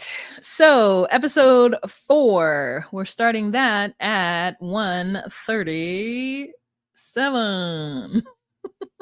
1 hour and 37. So Calandria. This is, I don't want to be this person. KB. I need to say her name correct. I'll just say KB for now. Calabria. That's what it is. It's Lay. It's not though. It's Ly. But it's pronounced Labria. Okay. So anywho, they meet each other. They're both happy to see each other. They're both very attractive people. So who cares what anyone's saying? Nick then goes to Kate and asks if she's religious. And she says, no, I'm spiritual. I'm not religious. I watched my mother die of colon cancer over 10 years. And it's just not for me. Like I know we're supposed to think like, oh, why does God do whatever to good people and stronger from it, such as such, but I don't believe that. She's like, nah, it's not for me. Now, she didn't say it in all those words, but she did say it. I'm gonna tell you right now, I'm gonna tell you right now, if somebody tells you that they're spiritual, that means they don't believe in God. Okay. They just don't want to say it. They don't want to say it. They usually be like, oh, I'm fine with God. I just don't believe in organized religion. So what they're saying to you is that they don't believe in God, because organized religion, the organization of it, and you wanting to have your children do certain things within the organization of religion, and your kids, and that person saying that they don't believe in that, and they're more of a spiritual person, that means they don't believe in God. And that's what people need to realize, that when they say that's what they mean. Okay. So we move on to Annie and Nick. Annie tells Nick that she needs validation, and that she has had men cheat on her. And he then asks her if she's okay with their kids growing up Christian. She says yes. He asks her about spanking, and she says yes. And he's like, how would you feel if your children were gay? And then she says that she would love them, but she wouldn't be like, yay. And then he says, she says, I would ask them if they know what they're signing up for.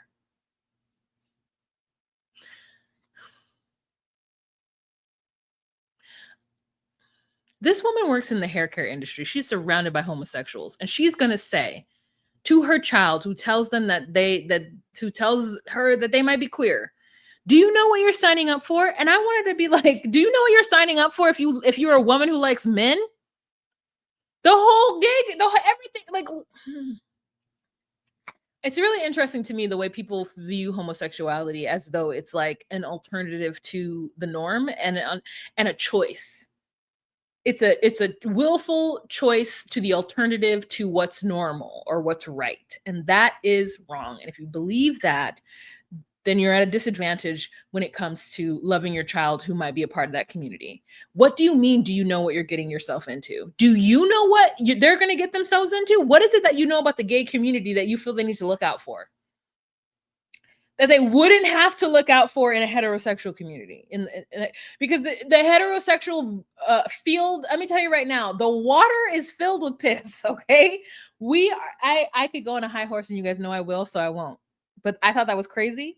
And I don't fuck with Annie. I don't fuck with her. That's a crazy ass thing to say. Do you know what you're getting yourself into? What does that mean? What does that mean? What does that mean? So yeah, anyways, Nick tells her he loves her. So I know the people out there are like, oh my God, he told 2 women that he loves them. Let me tell you right now, they are showing us things out of order, because they show us a scene with Kate and Nick where Kate is wearing her Britney Spears shirt that she wore like episode 1. So we don't know in which order he's telling who he loves who. And the truth is that he's allowed to love more than one person at the same time. And that scared me. He's allowed to love more than one person at the same time, period. Okay. So Brendan asks Annie if there is anything else that he needs to do to kind of like show her that he loves her. And she says no, which is not true. And so he kind of takes that at face value and goes with that. She also says that her and Brendan have a better connection than her and Nick. Patrick and Casey get together and they talk about her ex. They do talk about sex. It's a lot. But they talk about her ex, or the person that she's actually currently with. And because she says, actually, I got asked to go to a different dating show. But she was asked to go to a different dating show and she turned that one down. And he was like, wait, I applied for this one. And she's like, yeah, no, they headhunted me. And so she's like, I chose to go on this one. And he was perfectly okay with me going on a show. And he felt like it would be good for me. And Patrick is flabbergasted by this. And I was like, Patrick, have you not watched the show? Have you not watched it, that people come on the show in full relationships in order to like build up their brand or be famous or do whatever? And they all end up getting called out. So the fact that she is saying this on national TV is really important. She's going on ahead and just letting everybody know that if rumors come out that she had a boyfriend, she's telling us that she has a boyfriend. And that he's like, well, you know, what do you got to do to like break it off with him? And she's like, I don't have to do anything really. Like, you know, we're not together. I don't have to tell him anything. And so he's like, but you just told me that he was okay with you coming on this show. And so she reveals to us also that a lot of her value comes from the fact that her man finds value in her looks. That she is with somebody, and we all know men like this, who are very much invested in being with women that they find beautiful as some kind of social clout.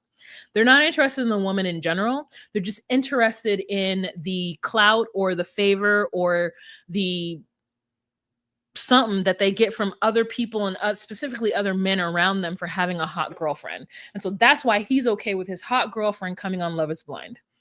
And I'm sure he couldn't wait for the tell-all to come out and be like, yeah, I'm her boyfriend, you know, to try to throw her under the bus or something.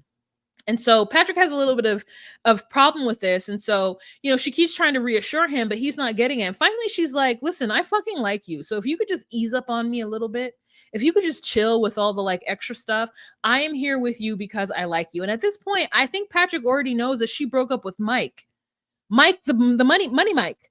So like, she's here for Patrick, you know, and Patrick does have a sexy voice. Like, I'm not gonna hold you. Patrick sounds very sexy to me. So she then says that she wants to touch him so bad. And then she starts talking about her vagina hair. And then she's like, I have a landing strip. And then she's like, so if you want me to get rid of it, like, I will. And she's like, yeah, you could do that. And I was immediately turned off. You ain't telling me what I'm doing with my vagina hair. I'm telling you right now, I do what I want with my vagina hair. If you ain't paying my bills, you ain't telling me what I'm doing with my vagina hairs. If you ain't paying for my waxing service, if you're not paying for my hair removal, then you're gonna tell me I'm doing my vagina hair, okay? And a landing strip, you can't handle that. I'm sorry. Why can't you handle that? Questions.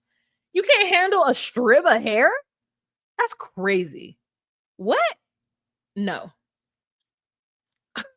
No, no, no. All of this I'm upset with.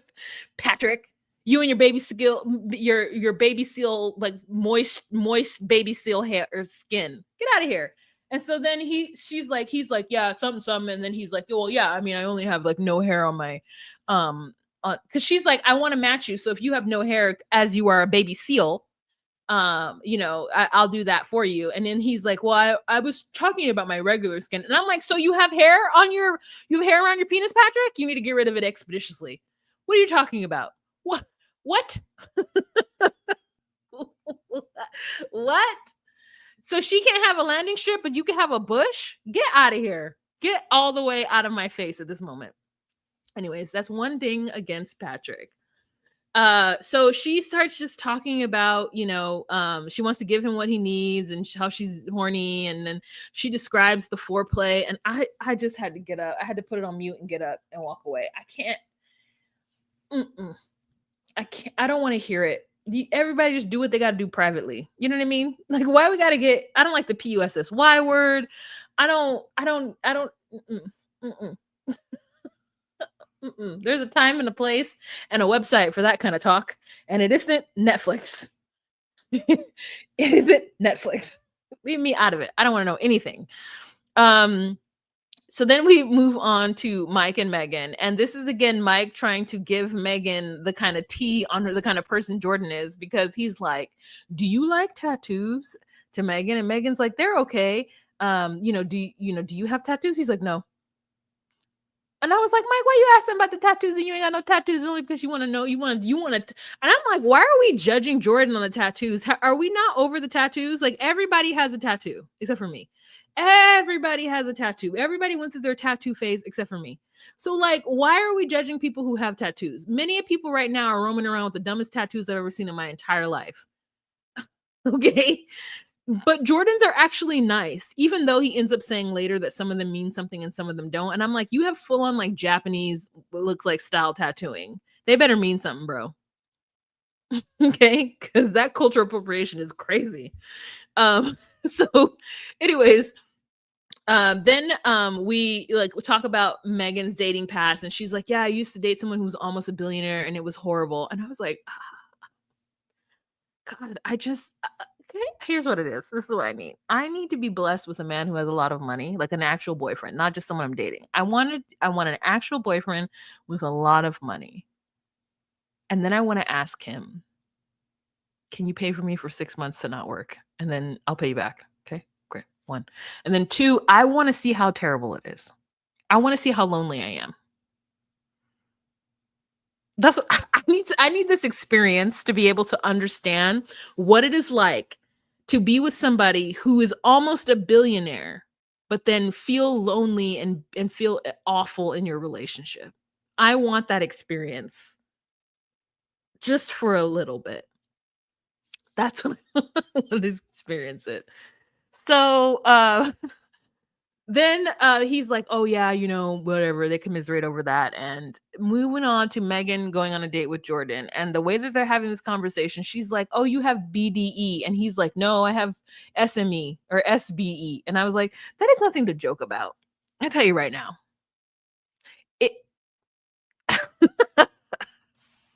That's what I would say. That's what I would say. Sorry, I'm not gonna do it. That's what I would say, girl. But like, if I'm like, oh my god, you have such BDE, and you're like, no, actually, it's SMSS. Wait, sorry, BDE, and then you said actually it is SDE. Then I would say like, oh no, oh no. That is not something to joke about. No. Mm-mm. But anyways, so they have that moment. Busela says, my grandmother has traditional tattoos. I think the stigma has died down a lot. Oh, absolutely. No one even bats an eye at a tattoo. So then we move on to Nick, and Nick tells Kate that he is pulled between two women at this time. And Kate tells him that she feels like he loved bombed her the last time and that they have different definitions of love. And she feels like love is only something you say to one person. And Nick is like, don't invalidate my feelings. I felt the way I felt about you and I said what I said. Please don't make it seem like I don't know what I'm talking about when I say the things that I'm talking about, because that's not true. And so then he says something, and then she ends up saying like, no, I've never been a religious person. Like, I don't know. I already said that to you. And he's like, well, I didn't know you never wanted to walk the path again. I didn't know you never wanted to walk the path again. And he's like, you told me that you were raised that way and that all the conversations with your sister. And she's like, yeah. And I also told you that I was a spiritual person and that I don't really believe in God anymore. It's like, it's so crazy to me that like people who still have faith still kind of like are hoping that people who've lost their faith would just come back. And I was like, no, it's so much better over here. It is so much better when you just go like, oh, that's not real. And me berating myself and belittling myself and people berating me and belittling me for not living up to some imaginary like line or imaginary like expectation that is only there to like make humans feel shitty. Like, girl, that's crazy that you think I would want to walk that path again. I'm a good person without believing in an organized religion or this God that's supposedly jealous and doesn't want you to do anything and wants you to live life basically unhappy until you can get to. That's why these fucking crazy ass religious people are over here just doing whatever they want to do on planet Earth, because they're waiting to get to heaven to where things are going to be better. And it's not. You're just being a shitty person here. So just be a good person here without this hanging over your head of possibly going to hell. You'd probably be a better person if you didn't worry about going to hell so much. Anyways, and so he gets really mad at her and she's like, what the are you talking about? So anyways, they end up breaking up and Allie consoles Kate. Then Annie and Brendan break up because she's been getting the like positive vibes from Nick. Excuse me. And Nick ends up sitting with Brendan and Jordan as he talks about him breaking up with Kate. So Brandon now knows that Nick is like kind of moving away. Then we have a wedding or like an engagement between Patrick and Casey, in which Patrick says, your soul is timeless. And I said, who told you to say that, Patrick? Where'd you get that from? Your soul is timeless? You don't know my soul. What are you talking about? So when Casey says yes, he just yells, let's go, over and over again too. Which is so funny because I have a friend here in Minnesota who every time something happens, she's like, let's go. And I'm like, is that a thing? Am I missing out on what we're supposed to say now? It's because I'm in my staunchly in my 40s. Then I don't say let's go. It's the ones who are in their 30s that are yelling, let's go. And then Patrick starts to talk to Casey about how they're going to have mixed race half babies. And I was like, Patrick, we got some internal hate to undo here. We got some. I mean, like, who cares? Like, that conversation is, oh, you gonna have light skinned mixed babies. That conversation is still happening.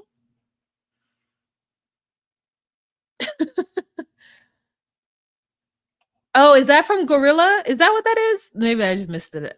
That's what it's going. That's funny. You know what's funny? So one time I had Dad in the chat and Una in the chat. It was so crazy. So I'm like, where's Dad? Where's Una? Why isn't Una joined yet? She loves to join the chat. She probably saw that it was 90 Day, wasn't 90 Day Fiance and didn't join. Okay.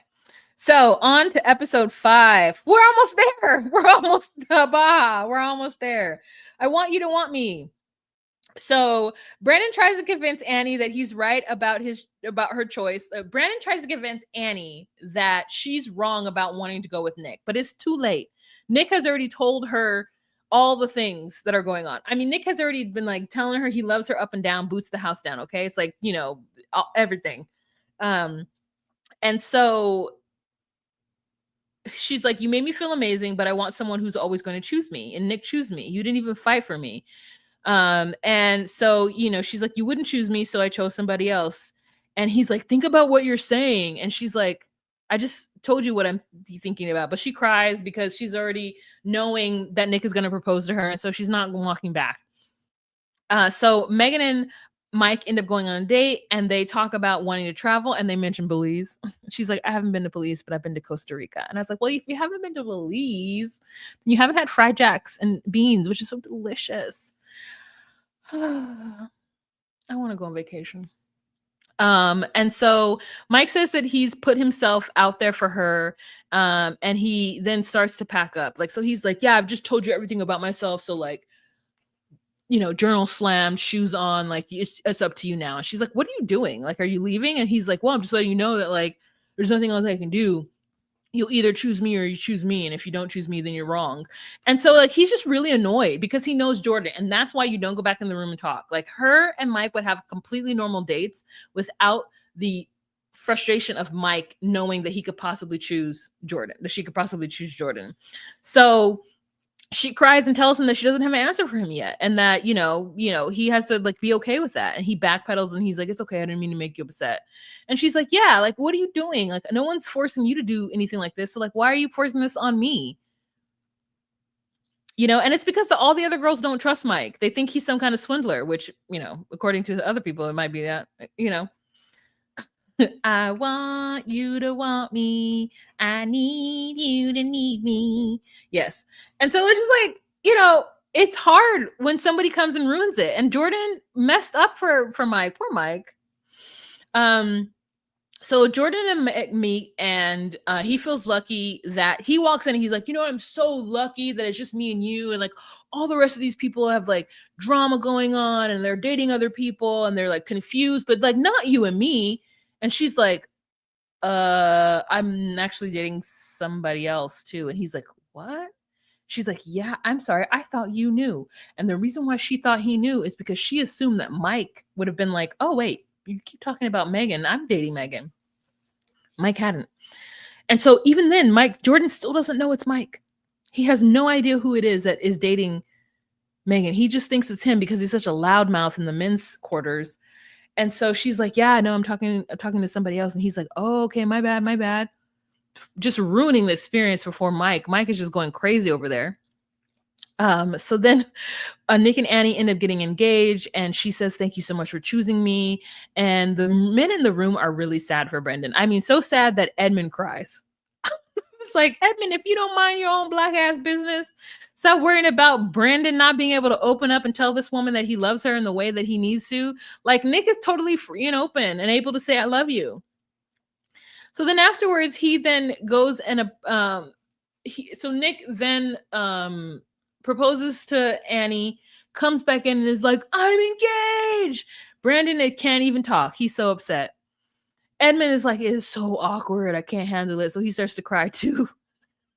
So then we move to Patrick and Casey, and they meet in person, and it is clear to me, or kind of unclear, whether or not Casey's into it. She keeps kissing him, though. She keeps kissing that man.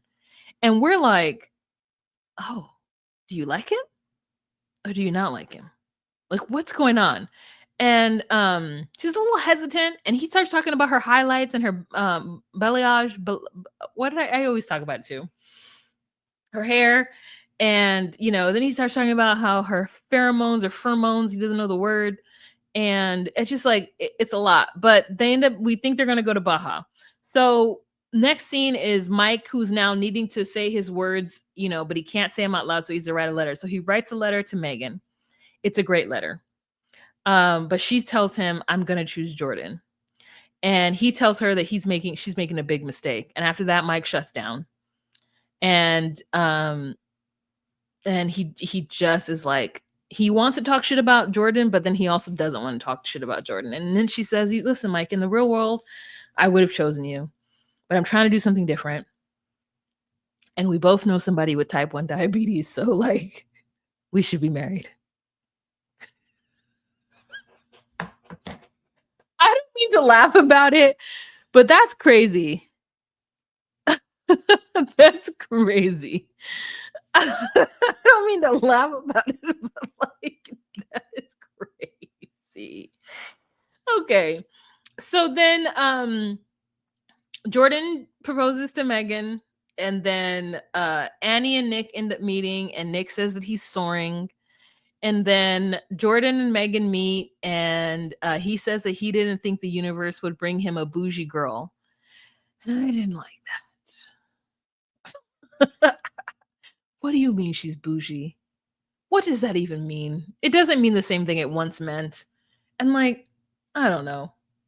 Why is she bougie? Is that another AAVE? Anyways, and so then they meet each other, and she's like, yeah, I have a wagon. And we're like, a wagon?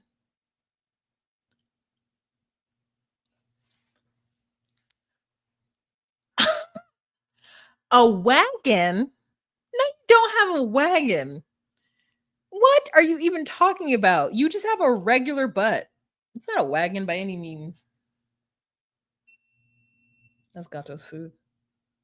He hates the food I've gotten him, and he only eats it because he knows I'm. Listen, I purchased it. He gonna eat it for the rest of the month. He gonna eat it for the rest of the month. So it's either eat that or don't eat, Gato.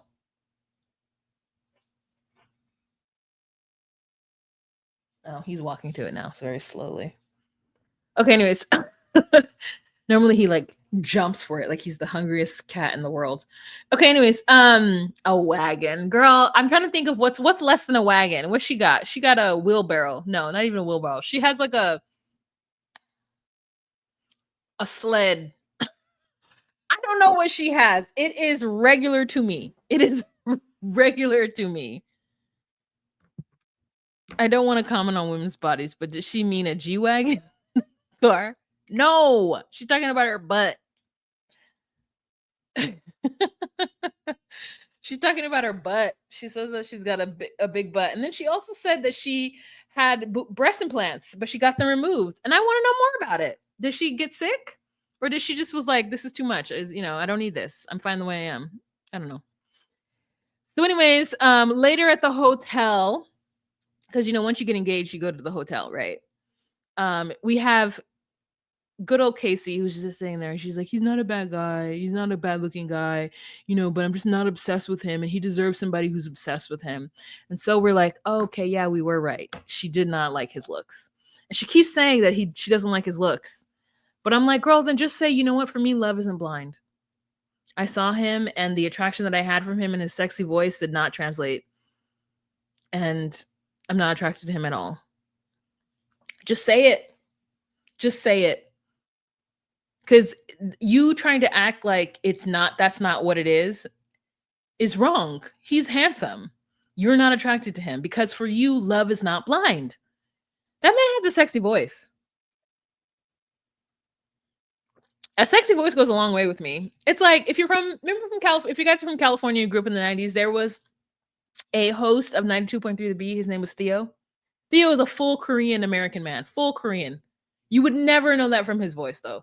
From his voice, you thought that he was a smooth-talking black man. Like, I would have easily put him in, was he in Love Jones? Like, he should have been in the movie Love Jones.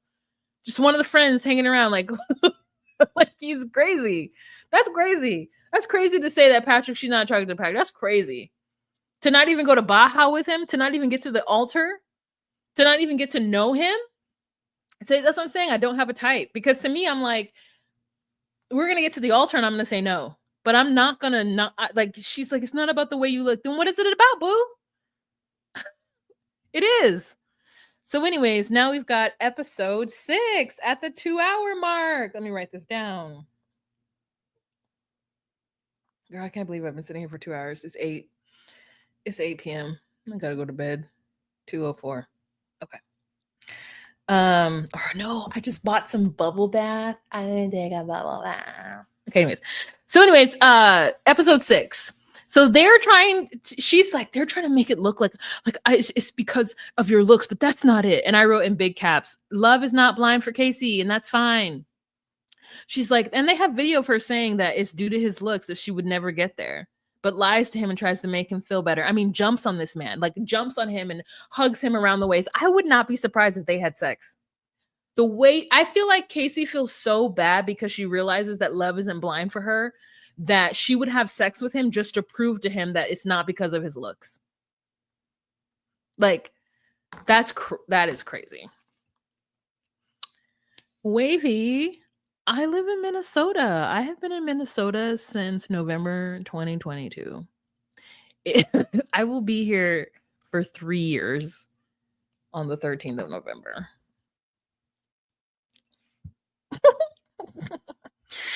So, anywho, after that, the couples have arrived in Baja, and Edmund has ended up buying him and KB matching shoes and shirts, and she's like, "Well, now I got to get you something because you got me something."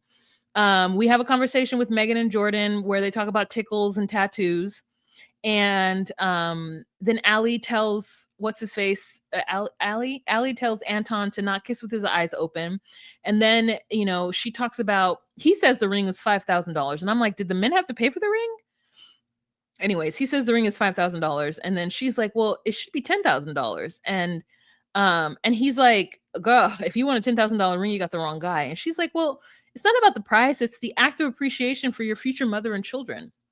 And you know what? I never thought this way. I never understood this idea of like giving things and buying things simply for having children. And I think I'm starting to change my mind on these things, because if that's what you want to do, that's what you want to do. I think that women then need to find men who specifically are interested in spending that much money for those things. Like, it should. I don't think that's a expectation for all men, because not all men can make a lot of money. We have a capitalistic world. We're not gonna. There's gonna be the cream that rises to the top and everybody in between. Okay, everybody below that, I mean. So we at that point, I'm like, oh, there's gonna be a money situation with them. Like, I feel like she wants somebody who makes probably more money than Anton, and or somebody who's willing to spend more money than Anton is willing to spend. So then we get Joe, and he tells us that he's into thinner women, and that's his preference, but physical attraction can grow. And I said, no, boo. No. No, no, no, no, no, no, no. No, no, no, no, no. I think it's peculiar when somebody is like, oh, I have to be with a girl who's skinny. Because I want to know why you think that. Is it because you really think that somebody that has a body that's not skinny is ugly? Like, anyways. So, she starts to run into things, and he's not as helpful as I think he thinks he wants to be. He says that he couldn't bridge the conversation with her in person, and he wasn't at peace at first, but now he's at peace. She takes out her hair extensions, and he is flabbergasted.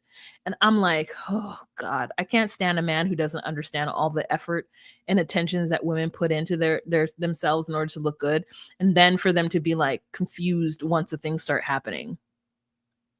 That's not for me. So Edmund doesn't like to kill bugs, and he's also never seen eyelashes being taken off. KB later on provides a ridiculous scenario to him about getting into a fight. So she's like, I want to feel secure and protected. So what if we're at the club together? And I was like, first, wrong. Why are you at the club together? How old are you? Why are you at the club?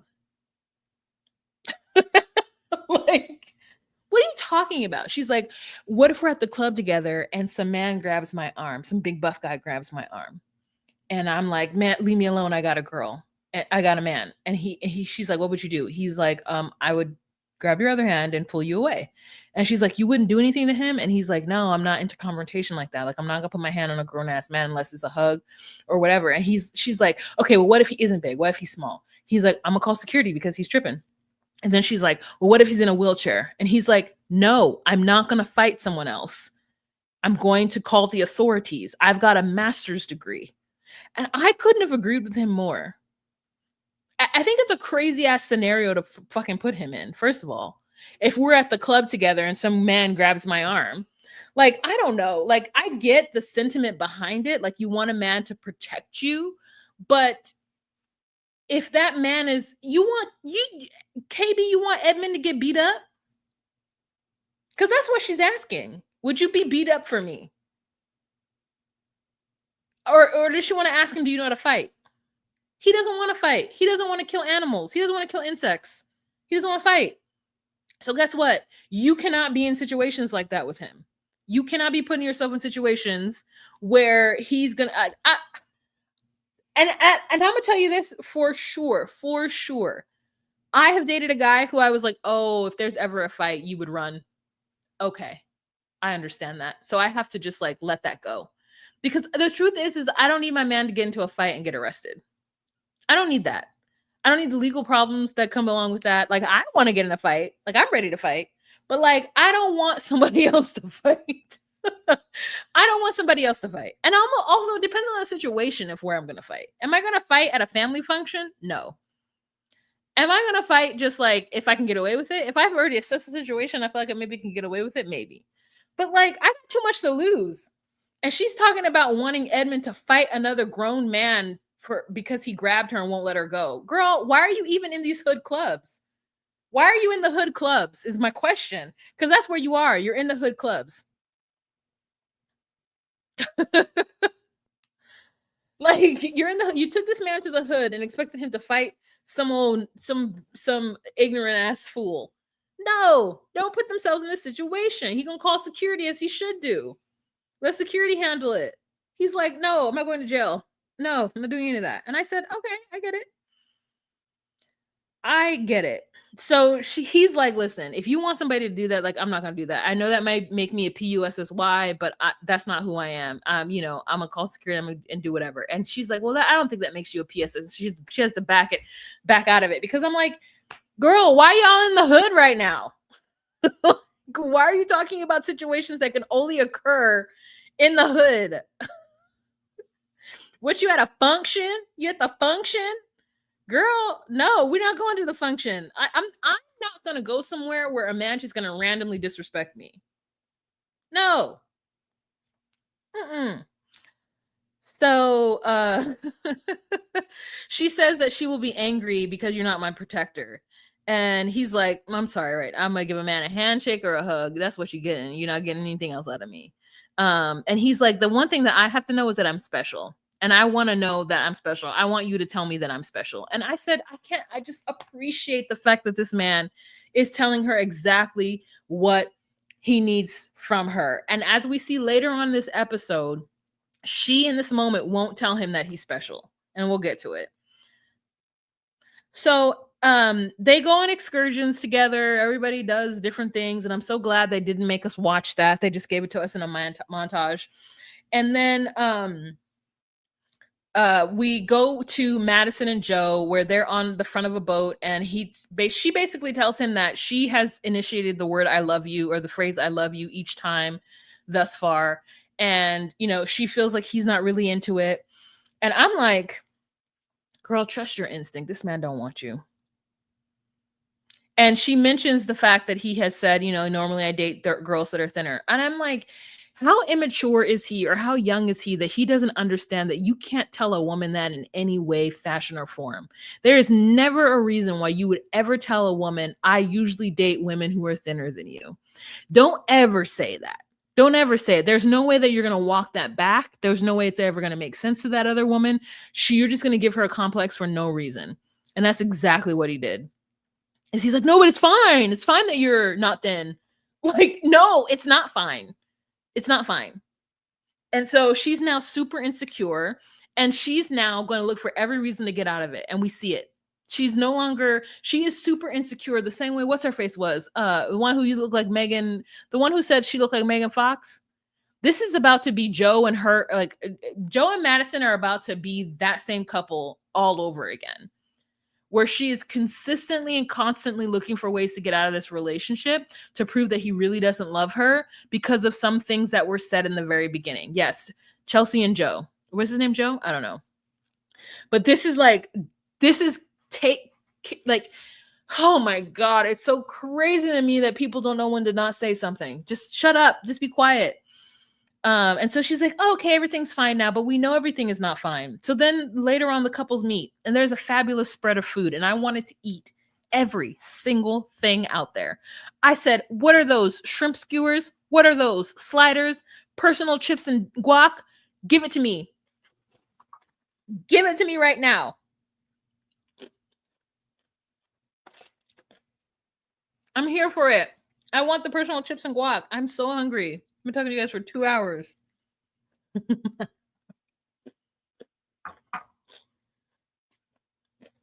But sometimes I'll like, don't you just want to like a really good shrimp taco? Sometimes I just want a really good shrimp taco.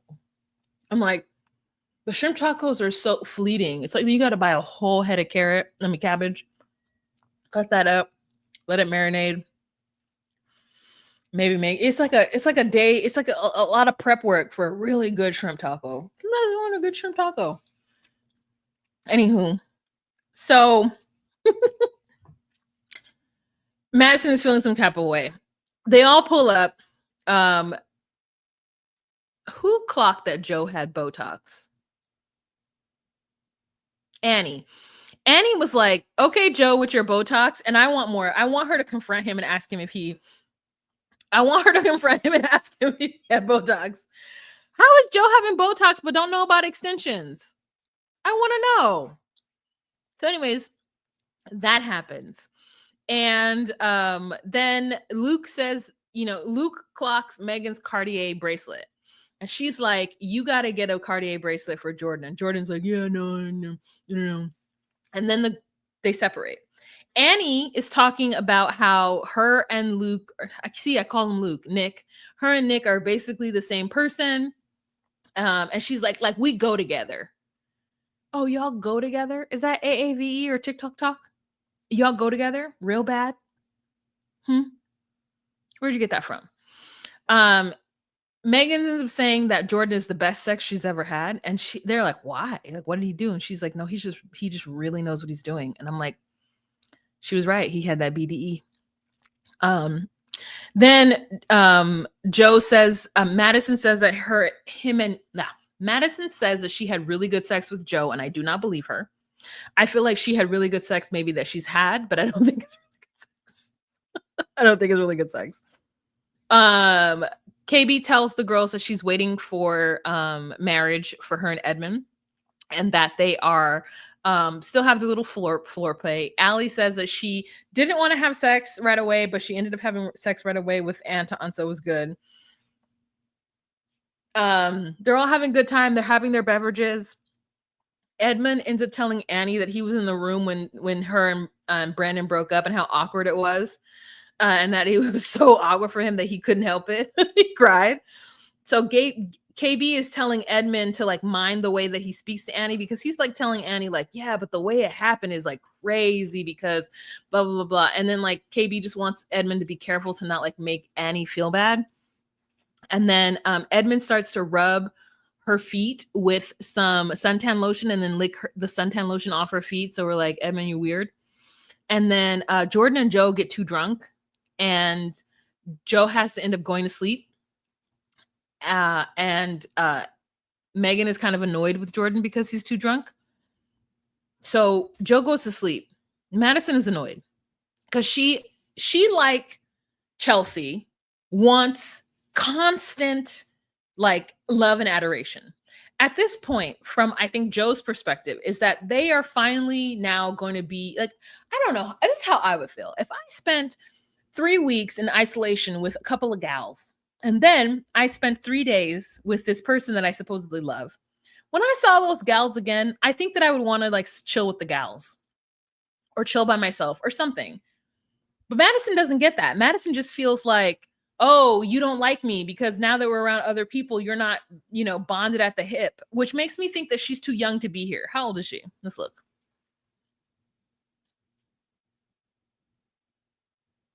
The heck? How old is she? Oh no. Gato. Look at that little got into my room. So like it's like crazy to me that she's mad at Joe for like broing out with the bros, and she's like, you're not paying attention to me, you don't want to hang out with me. It's like, it's been an hour, calm down. It's been one hour, 60 minutes, chill. So he's too drunk, so he like has to go to bed. She goes into the room afterwards and she's like, Joe, how are you? And so he like is like, what? Oh, okay. It's like, oh, okay. Why are you so dressed up? Like, oh, what's happening? He's completely out of it. He doesn't know where he is. He's probably still drunk. He sounds still drunk. He's confused. She gets hurt. Can anyone explain to me why she's hurt? She is like, I don't understand. You're just like asking me the same thing over and over again. She just starts crying. And he's like, I woke up and I don't know where I am. He doesn't say this, but he's like, I'm just waking up and I guess I'm talking and I'm saying things because she's asking me questions. And that has happened to me. When someone wakes me up, I hate being woken up. Unless I know someone's going to wake me up, like I cannot be just woken up and spoken to. And this is something that I didn't know about myself until it started happening to me. Like I cannot, there is a moment of like awareness that needs to happen. And then like, I need to like, even when I wake up naturally, I'm like, I wake up a little bit and I'm like aware that I'm in a bed. And then that happens. And then I start hearing sounds. And then I'm like, oh, I'm awake. And then my first thought is to check my phone. So I like poke out one eye and I check my phone. Then I put that down. And then I like roll around for like 15 minutes. Like it takes me a second. And so like it is just confusing as to why she expects this drunk man to wake up and be able to answer her questions immediately. And then when he doesn't, she starts to cry and is like, I just brought you water. I'm sorry that I tried to be your wife. And I'm so confused why she's upset that he is disoriented when he wakes up drunk in Baja. It is very weird. It's very weird. I can tell you guys don't know what's going on either. So she starts to cry. Then we move on to Edmund. Edmund now finds out that he's the only person who hasn't had sex. Then he finds out that KB is... Hold on.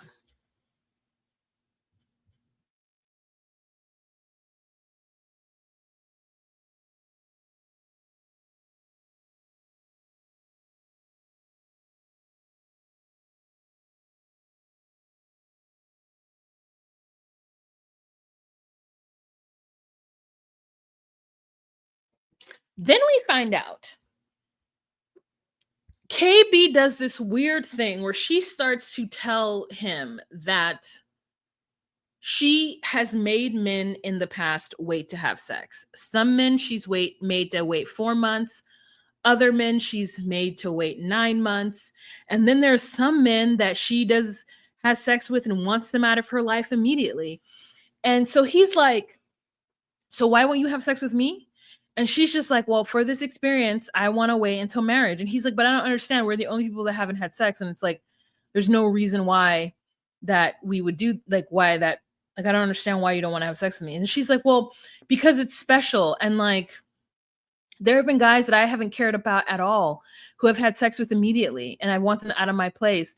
And he's like, well, I don't understand them. So why won't you have sex with me? And she's like, well, I haven't done that in like a year. I'm like, oh, is this a whole 12 months, a whole calendar year? You haven't had a one night stand? So it's unclear why she won't have sex with him. Now, I'm not saying that she needs to have sex with him. If you don't want to, you don't want to.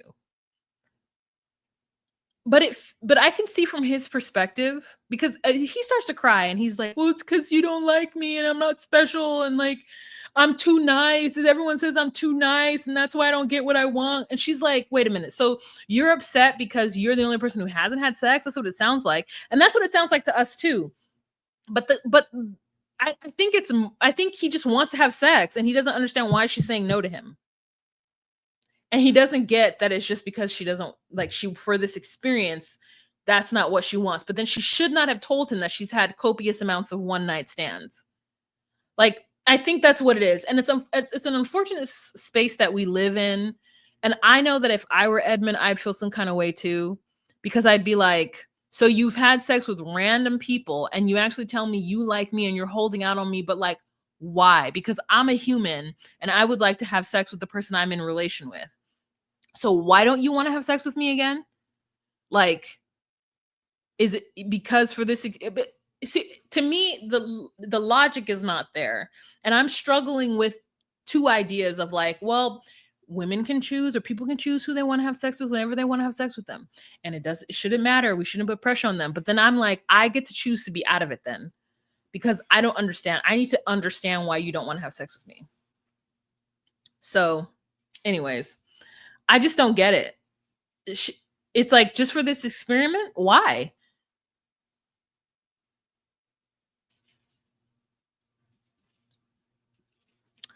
I think you are giving Joe a little more lenience than most have. I think he was rude and annoying at the party, so I think there was a buildup of that. Plus, she also may be a little tipsy.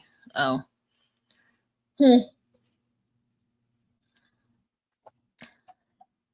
Yeah, maybe I am giving him too much leniency.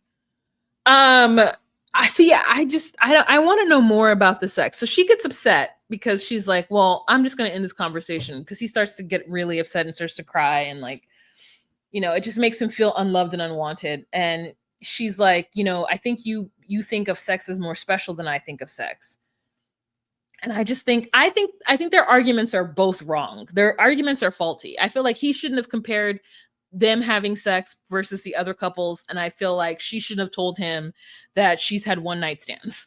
Like, I think there should just be a conversation of like, I understand that those other couples had sex, but for me, for this experience, because this is very fast tracked, and I want to make our time together as not, or like, I don't know, make up something, girl, say it. I don't know. All right, you guys, that's the end of this episode. Woo, we did it. I think it's valid for KB to want to wait, but I also think it's okay that for it to be a deal breaker for Edmund and they part ways, hopefully amicably over it. Yeah. Like, I think that he should be okay with leaving her for it. Especially because he now knows that she's had one night stands a whole calendar year ago.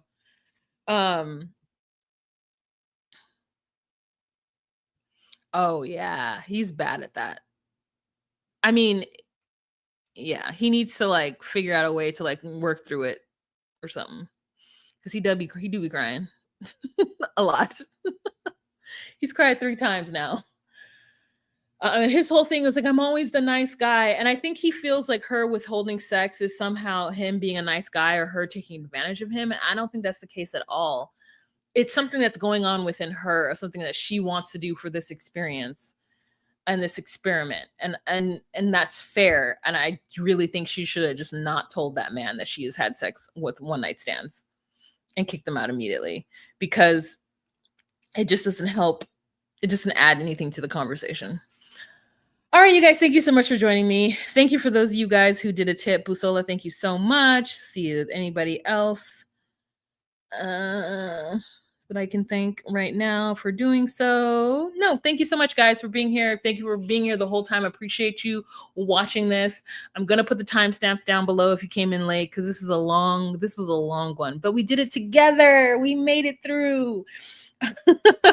All right. Have a fantastic evening. Remember to be you, be true, and find your place. Bye. Jump in the line, rock your body on time. Okay. I believe you. Jump in the line, rock your body on time. Shake, shake.